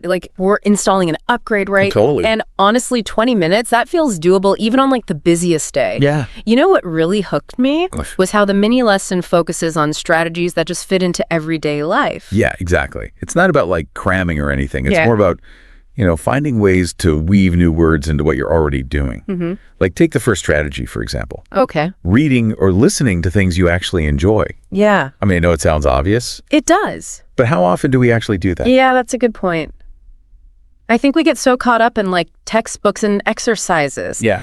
that we kind of forget about the power of just genuine interest. When you're actually hooked on a topic, learning new words just feels less like a chore. Totally. It feels more like a natural part of the experience. Right. The mini lesson suggests choosing a short article, Okay. maybe 300, 500 words, on something you love. I mean, that feels so much less intimidating than tackling War and Peace in English. Oh, for sure. What about things like podcasts or videos? Oh, yeah. Those work too. Absolutely. Especially if you're someone who's more of an auditory learner, Mm-hmm. podcasts and videos can be incredibly immersive. Yeah. And there's just such a huge variety out there that you're bound to find something that really aligns with what you're interested in. Right. And don't be afraid to use things like subtitles or transcripts, Oh, yeah. Give me time. just to help you catch those new words. Okay, so let's say we're cruising along, enjoying our favorite blog or podcast, and bam, we hit a word we've never seen before. What's the next step? Well, the mini lesson talks about keeping a vocabulary journal Okay. or using an app. Got it. So is one of those better than the other? It really just boils down to personal preference. I think some people really love that hands-on feeling of writing in a journal. Yeah. It's almost like you're creating your own personalized dictionary with definitions, sample sentences, maybe even little doodles or sketches. Oh, that's so cool, turning it into a creative project. Yeah. But what about apps? Do they offer anything that a journal can't? Apps can be fantastic, especially when it comes to this thing called spaced repetition. Spaced repetition. Yeah, and this is where technology really shines. Okay. They'll actually remind you to review words Oh, wow. at specific intervals, Okay. which research shows is super effective for, moving information into your long-term memory. Got it. So it's kind of like having a personal vocabulary trainer Yes. built into your phone. Speaking of taking detailed notes, Yeah. the mini lesson has this sample journal entry for the word intriguing. Oh, yeah. It's got a definition, an example sentence, even a synonym and an antonym. Wow. It's pretty thorough. That level of detail might seem like overkill to some people, Yeah. Yeah. but it's what helps to really cement the word in your mind. Makes sense. It's not just about recognizing the word, it's about really understanding, Okay. its nuances, its connections to other words, Yeah. and how to use it correctly. Got it. I am all about making things fun, so this next strategy really caught my eye. Oh, tell me about it. It involves sticky notes, Uh-huh. and lots of them. Haha. I love sticky notes. So basically, you label everyday objects around your house Okay. with their English names. Oh, I see. I can already see myself sticking refrigerator on, well, my refrigerator. It might seem a little silly at first, but think about it. Every time you go to grab a snack, you're getting a mini vocabulary lesson. That's true. That constant visual reinforcement can really help those words stick. Right. Plus, if anyone asks, you can tell them you're conducting a very important linguistic experiment. Exactly. And here's another little digital twist the mini lesson suggests. Okay. Changing your phone's language settings to English. Oh, that's smart. Right. It's such a simple hack, but it's brilliant. You're constantly interacting with your phone. So all those basic words like settings, messages, calendar, Yeah. they just become ingrained in your mind through sheer repetition. It's like passive vocabulary training. Okay, I have to admit, I've been guilty of this next one myself. Oh. Learning words in isolation. Yeah. But the mini lesson stresses the importance of learning words in context. Why is that so crucial? I think rote memorization might help you pass like a vocabulary quiz or something, but it doesn't necessarily lead to true understanding. Okay. When you encounter a word in context, in a sentence or a phrase, Right. you see how it interacts with other words. You know how its meaning shifts subtly depending on the surrounding language. So it's like the difference between knowing the individual ingredients of a cake Okay. versus understanding how they all work together to create that final delicious result. No, right. Exactly. The mini lesson even mentions this idea of collocations. Collocation, so yeah. Yeah, words that just tend to go together naturally. Okay. Like make a decision, or heavy rain, or take a break. Got it. And learning these kind of chunks of language can help you sound more fluent, more natural. It's like learning the right dance steps. Yes. Instead of just flailing your arms around randomly on the dance floor. Uh-huh, exactly. Now, I know we're all about making language learning fun and engaging, but there's no escaping the need for consistency. Right. And that's where that final strategy comes in. Okay. Practice and review consistently. Got it. And this is where that spaced repetition we talked about earlier comes into play. Yes, exactly. The mini lesson suggests reviewing new words, after one day, 3 days, a week, and so on. Okay.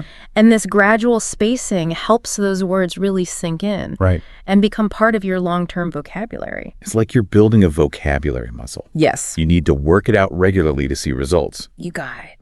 The mini lesson even breaks down a sample review schedule where you learn like 5 new words a day Okay. and then review them at these specific intervals.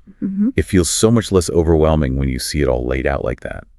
Absolutely. Even just like 10 or 15 minutes a day, whether it's reviewing flashcards, writing your vocabulary journal, or doing a quick self-quiz, Yeah. it can make a huge difference over time. It's about finding those pockets of time in your day and turning them into vocabulary boosting opportunities. I love it. So we've covered some really solid strategies for learning new words, We have. but the mini lesson doesn't stop there. It doesn't. No. It also provides some practical activities to actually put those strategies into action. Ooh, okay, I like this. The first one's called a quick flash review, Quick flash review, okay. which, as the name suggests, involves flashcards. Ah, makes sense. I'm guessing most people are pretty familiar with the concept of flashcards, right? Yeah, they're classic for a reason. For sure. But you know what? The mini lesson adds a fun little twist. What's that? A timer challenge. Oh, cool. So you set a timer for 1 minute, and you try to get through as many flashcards as possible. Okay. It's a great way to add a little friendly competition to your review sessions, Love it. even if you're just competing against yourself. Right. I love the idea of gamifying learning. Me too. It can really help keep things interesting For sure. and prevent those review sessions from becoming, monotonous. Absolutely. Now, the next activity is where things get a little bit more interactive. Okay. It's the word of the day role play. Ooh, this one sounds fun. So the idea is to choose a word of the day. Right. Why don't we use one we've mentioned already? Okay. Yeah. How about intriguing? Intriguing. Perfect Yeah. choice. Now we each need to come up with a short dialogue. Okay. Where we use intriguing naturally. At least twice. Okay. Imagine we're at a bookstore. All right. Give me a sec to think. Okay, I got it. We're browsing the shelves, and I spot a book with a cover that just screams, "Read me." Haha, I'm already hooked. What happens next? I turn to you and say, "Wow, this new mystery novel looks so intriguing. I've heard great things about the author." And I might reply with something like, I've been meaning to try something different. Tell me more about what makes it so intriguing. See, it's all about finding ways to use the word in a context that feels, real and relatable. Exactly. The mini lesson encourages you, the listener, to come up with your own dialogues too.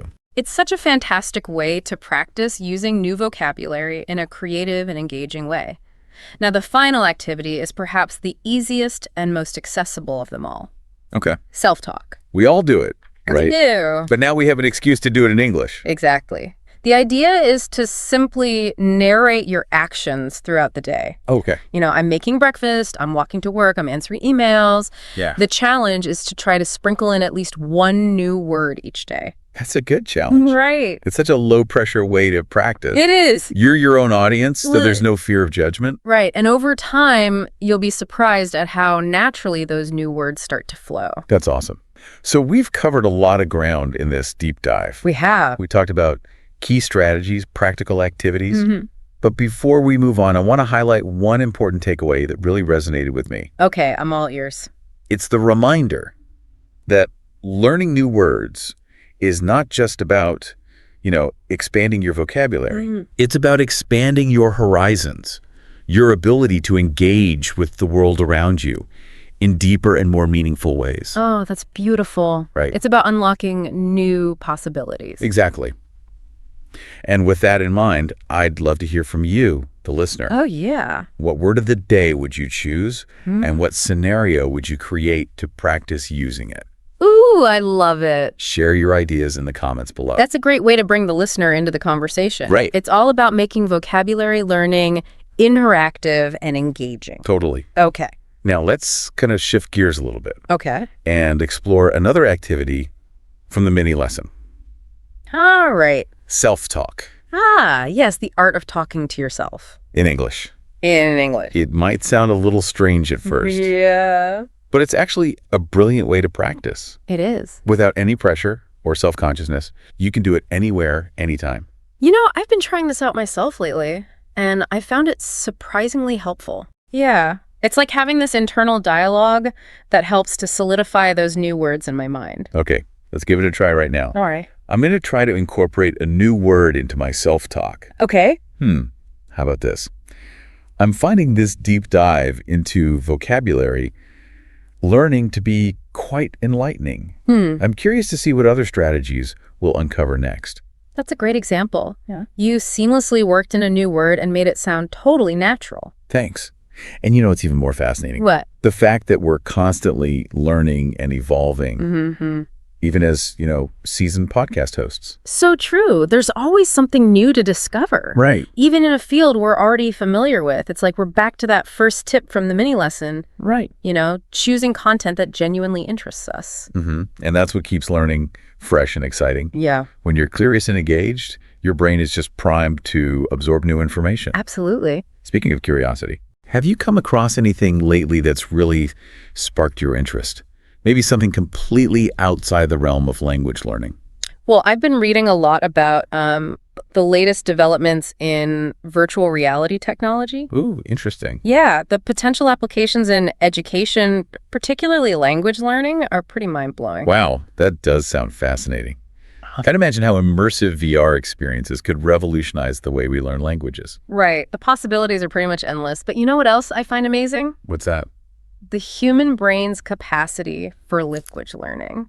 Its inherent ability to adapt and grow. It is remarkable. We're wired for communication, Yeah. to connect with each other through words. Absolutely. And the more words we have at our disposal, the richer and more nuanced those connections can be. It's like having a wider palette of colors to paint with, or a more diverse set of instruments to compose music with. Oh, I love those metaphors. Right. They perfectly capture the beauty and power of language. And that brings us back to like the core message of this deep dive. Okay. Learning new English words daily is not just about expanding your vocabulary. Right. It's about expanding your horizons, your ability to engage with the world around you in deeper, more meaningful ways. It's about unlocking new possibilities, both personally and professionally. Exactly. So as you kind of embark on this vocabulary building journey, Yeah. remember this. Every new word you learn is a key that unlocks a new door, a new perspective, a new connection. Oh, I love that. Right. And who knows what amazing discoveries might be waiting for you on the other side. This has been such an insightful deep dive so far. We started with a mini lesson on daily vocabulary learning, and now we're pondering the future of virtual reality I know. and the incredible capabilities of the human brain. It's amazing how one topic can lead to another. It is. You know, how interconnected knowledge truly is. It reminds me of that famous saying, the more you know, the more you realize you don't know. That is so true. And that realization is both humbling Yeah, and exhilarating. it is. It fuels our curiosity. Yeah. And it drives us to keep learning, to keep exploring. Which is exactly what we're here to do. Yeah. Now, before we wrap up this part of our deep dive, Yeah. I want to leave you with one final thought-provoking question. Oh, I love these final thoughts. Right. They always leave me with something to ponder long after the episode ends. Me too. Yeah. Okay, here it is. We've talked a lot about the practical benefits of learning new words. But what about the emotional impact? How does learning a new word make you feel? Ooh, that's such an insightful question. Right. It goes beyond just like the cognitive aspects of language, and it taps into the deeper, more personal side of learning. Think about it. When you finally grasp the meaning of a word that's been eluding you, Right. or when you use a newly learned word confidently in a conversation, Yeah. how does it make you feel? Yeah. Do you feel a sense of accomplishment, of empowerment? Yeah. Maybe even a little thrill of excitement. I do. It's like cracking a code or unlocking a secret. Yeah. And that feeling of mastery, Yeah. of expanding your linguistic repertoire. Yeah. It can be incredibly motivating. So true. So as you continue on your vocabulary journey, pay attention not just to the words themselves, Okay. but to the emotions they evoke. Mm-hmm. Let those positive feelings fuel your passion for language learning. I love that. And remember, every new word you learn is a victory, It a is. testament to your ability to grow and evolve. Beautifully said. We'll be back soon with part 2 of our deep dive into learning English words daily. Can't wait. Until then, happy learning. And may your vocabulary be ever expanding. See you soon. Bye. That was such a great question to end on. Yeah. I love how you brought the emotional aspect of language learning into the mix. It's so true, right? Yeah. It's not just about adding words to like a mental list or whatever. Yeah. It's about how those words make us feel, more confident, more connected, Yeah, more capable of expressing ourselves. exactly. Like every new word adds another brushstroke to the canvas of our communication. Ooh, I like that. Okay, enough with the artsy metaphors for now. Huh, okay. Remember all those practical activities from the mini lesson. I'm thinking it's time to try one out ourselves, Okay. live and direct, for our listeners' benefit. Ooh, a live demo. Yeah. I'm always up for a challenge. All right, Which one are we thinking? let's revisit the word of the day role play. Okay. We already picked our word. Enlightening. Yeah. Inspired by that self-talk example we just did. Now let's see if we can weave it into like a spontaneous dialogue. All right, game on. Let's set the scene. How about we pretend we just finished listening to a guest speaker at a conference? Love it. Conferences are full of enlightening moments, or at least they're supposed to be. Right. Okay, so picture this. We're walking out of the auditorium, still buzzing from the talk, Okay. and you turn to me and say, Wow, that presentation on the future of renewable energy was so enlightening. I had no idea we were making such progress. and I'd reply, I know, right? It was really enlightening to hear about those new solar panel technologies. It gives me hope for a more sustainable future. Nailed it. Ooh. We managed to use enlightening in a natural, conversational way. See? It wasn't even that hard. Not at all. You, listening right now, can do this too. Yeah. Pick a word, any word, Uh-huh. and imagine a scenario where you might use it. The mini lesson makes a great point. You're much more likely to remember a word if you can connect it to a real-life situation. Absolutely. The more you can make those connections, the more those new words will start to feel like your own.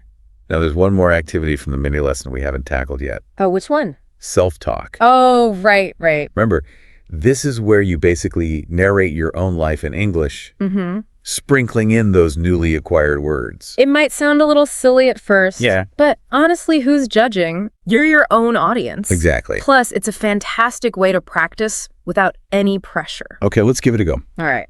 Imagine I'm making my morning coffee. Okay.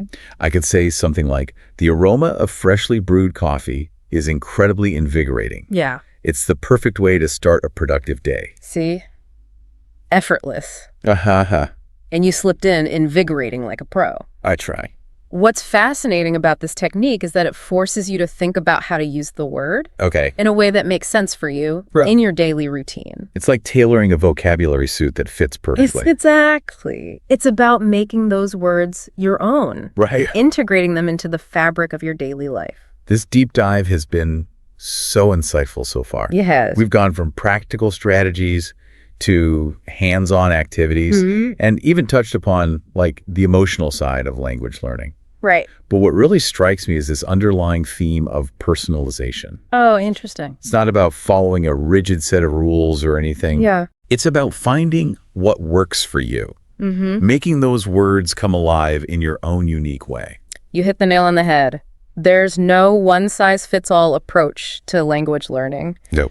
What matters most is finding methods that resonate with you, that keep you engaged and motivated. And that's the beauty of this mini lesson, right? Absolutely. It's packed with ideas and activities, Yeah. but ultimately it empowers you to be the architect of your own vocabulary journey. Absolutely. It's like a toolbox filled with all the tools you need to build your own linguistic masterpiece. I love it.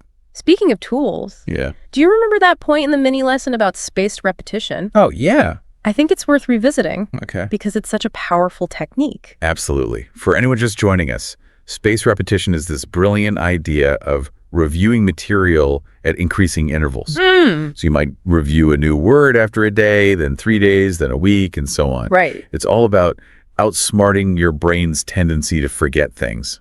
Exactly. And what's so cool is that there's a scientific basis for this. Oh, really? Yeah. Research has shown that spaced repetition actually helps to strengthen those neural pathways in your brain, Wow.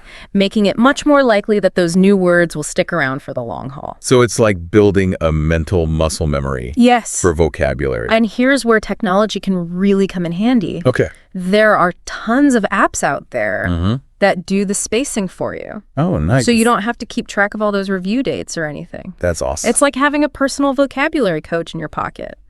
Speaking of personal coaches, Yeah. have you ever tried working with a language tutor Oh, yeah. or joining a conversation group? The mini lesson didn't really go into those options in detail, Right. but I think they're worth mentioning. Absolutely. Having a tutor or language partner can provide that extra layer of accountability and personalized feedback. It's like having a guide on your vocabulary trek. Exactly. And conversation groups are fantastic for, putting those new words into practice in a real-world setting. Right. It's one thing to recognize a word on a page or in a flashcard, Yeah, but it's a whole different ball game to be able to use it confidently in a conversation. I agree. So to our listener out there, if you're feeling stuck or want to take your vocabulary learning to the next level, Yeah. don't hesitate to explore those options. Good advice. There's a whole community of language learners out there Mm-hmm. ready to support and encourage you on your journey. Now let's shift gears for a moment. Okay. And talk about something that often gets overlooked in language learning. What's that? The importance of pronunciation. Ah, yes, pronunciation. Right. The art of making those sounds that twist and turn our tongues in ways we never imagined. Haha, so true.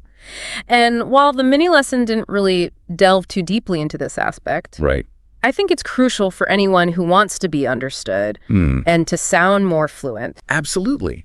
Think about it. You might have this vast vocabulary, Yeah. but if your pronunciation is off, it can create a communication barrier. Exactly. It's like having a beautiful message written on a piece of paper, Right. but then crumpling it up before you hand it to someone. Oh, no. The message is there, Yeah. but it's difficult to decipher. So what are some tips for improving pronunciation? Mhm.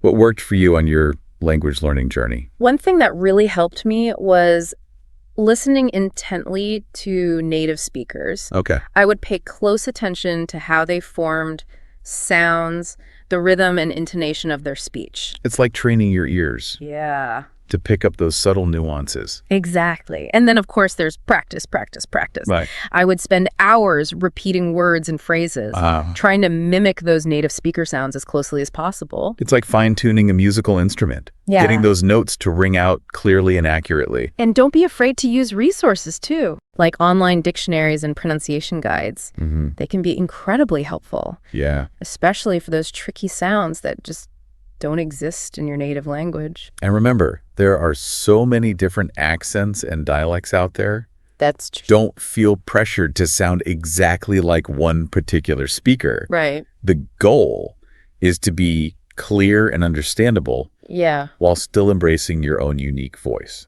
Speaking of unique voices, Yeah.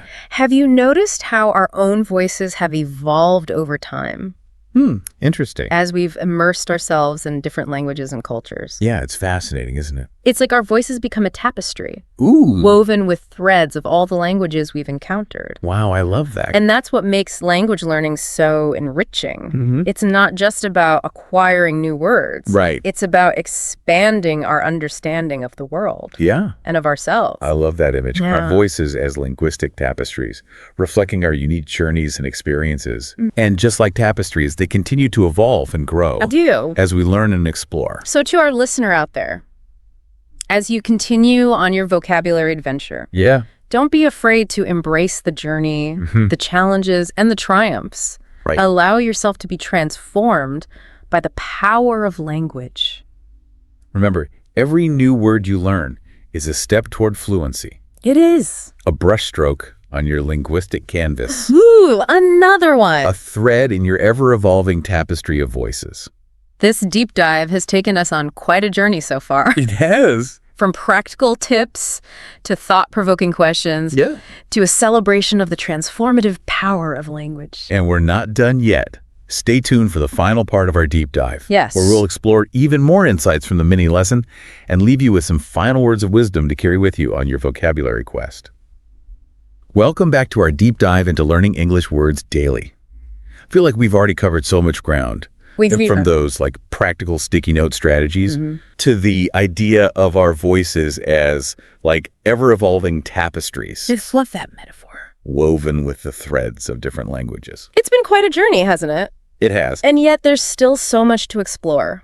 Right. What I love about this mini lesson is that it just packs in so much valuable information, but it still feels manageable, you know? Right. It's like they distilled all the best advice on vocabulary learning into like this potent shot of knowledge. It is. And speaking of potency, Yeah. let's revisit that concept of consistency, which the mini lesson really emphasizes. Ah, yes, consistency. The secret ingredient to success in pretty much any endeavor, language learning included. For sure.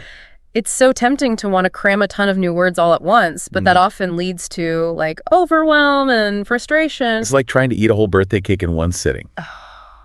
You might get a sugar rush initially, but you'll probably end up with a stomach ache and no real enjoyment of the cake itself. That's such a good analogy. It's much better to savor those slices of vocabulary knowledge one at a time, allowing them to digest and become part of your, long-term linguistic repertoire. I like that. Yeah, so it's not about intensity. Right. It's more about creating a sustainable habit. Exactly. And that's where those 20-minute daily chunks that the mini lesson advocates for really shine. Yeah. It feels doable, even on the busiest of days. It does. Exactly. It's about weaving vocabulary learning into the fabric of your life, making it as routine as like brushing your teeth or checking your email. I like that. And that's where those practical activities we've been discussing come into play. They make it fun and engaging, almost like a game. Totally. From those playful sticky notes to those spontaneous self-talk moments, it's about finding what clicks for you. Yeah. What keeps those vocabulary gears turning. And don't underestimate the power of simply noticing new words in the wild. Whether you're reading a news article or watching a movie or eavesdropping on a conversation. Ooh, sneaky. Don't tell anyone I said that. Your secret's safe with me. Good. But yeah, be on the lookout for those unfamiliar words. It's like turning the world into your own personal vocabulary playground. I love that. And once you've spotted a new word, don't just let it fly by. Yeah. Take a moment to jot it down, look it up, try to use it in a sentence. Okay. The more you interact with those words, the more likely they are to stick. It's like making a new friend. Right. The more you get to know them, the more they become a part of your life. It's interesting how we often approach language learning with the sense of urgency. Like we need to conquer it as quickly as possible. Right. But what if we shifted our perspective a little bit? Okay. And viewed it as an ongoing journey? Yeah. A lifelong exploration of the beauty and complexity of language. That's such a powerful reframing. It is, right. It takes the pressure off. And allows us to just embrace the process, the ups and downs, the aha moments, right, and the times when we stumble. And through it all, we're learning, we're growing, we're expanding our horizons. It's like we're adding new colors to our linguistic palette, new instruments to our symphony of communication. I love that imagery. Yeah. It reminds us that language learning is not just about practicality. Right. It's about creativity, expression, connection. And those are things worth savoring, don't you think? Absolutely.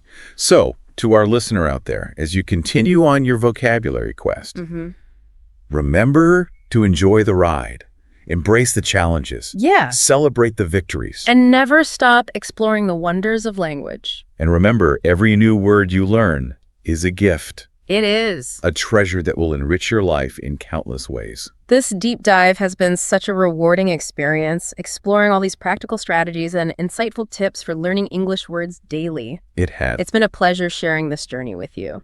And with you, our wonderful listener. We hope you've gleaned some valuable insights from this deep dive and feel inspired to embark on your own vocabulary adventure. Until next time, happy learning. And may your vocabulary be ever expanding.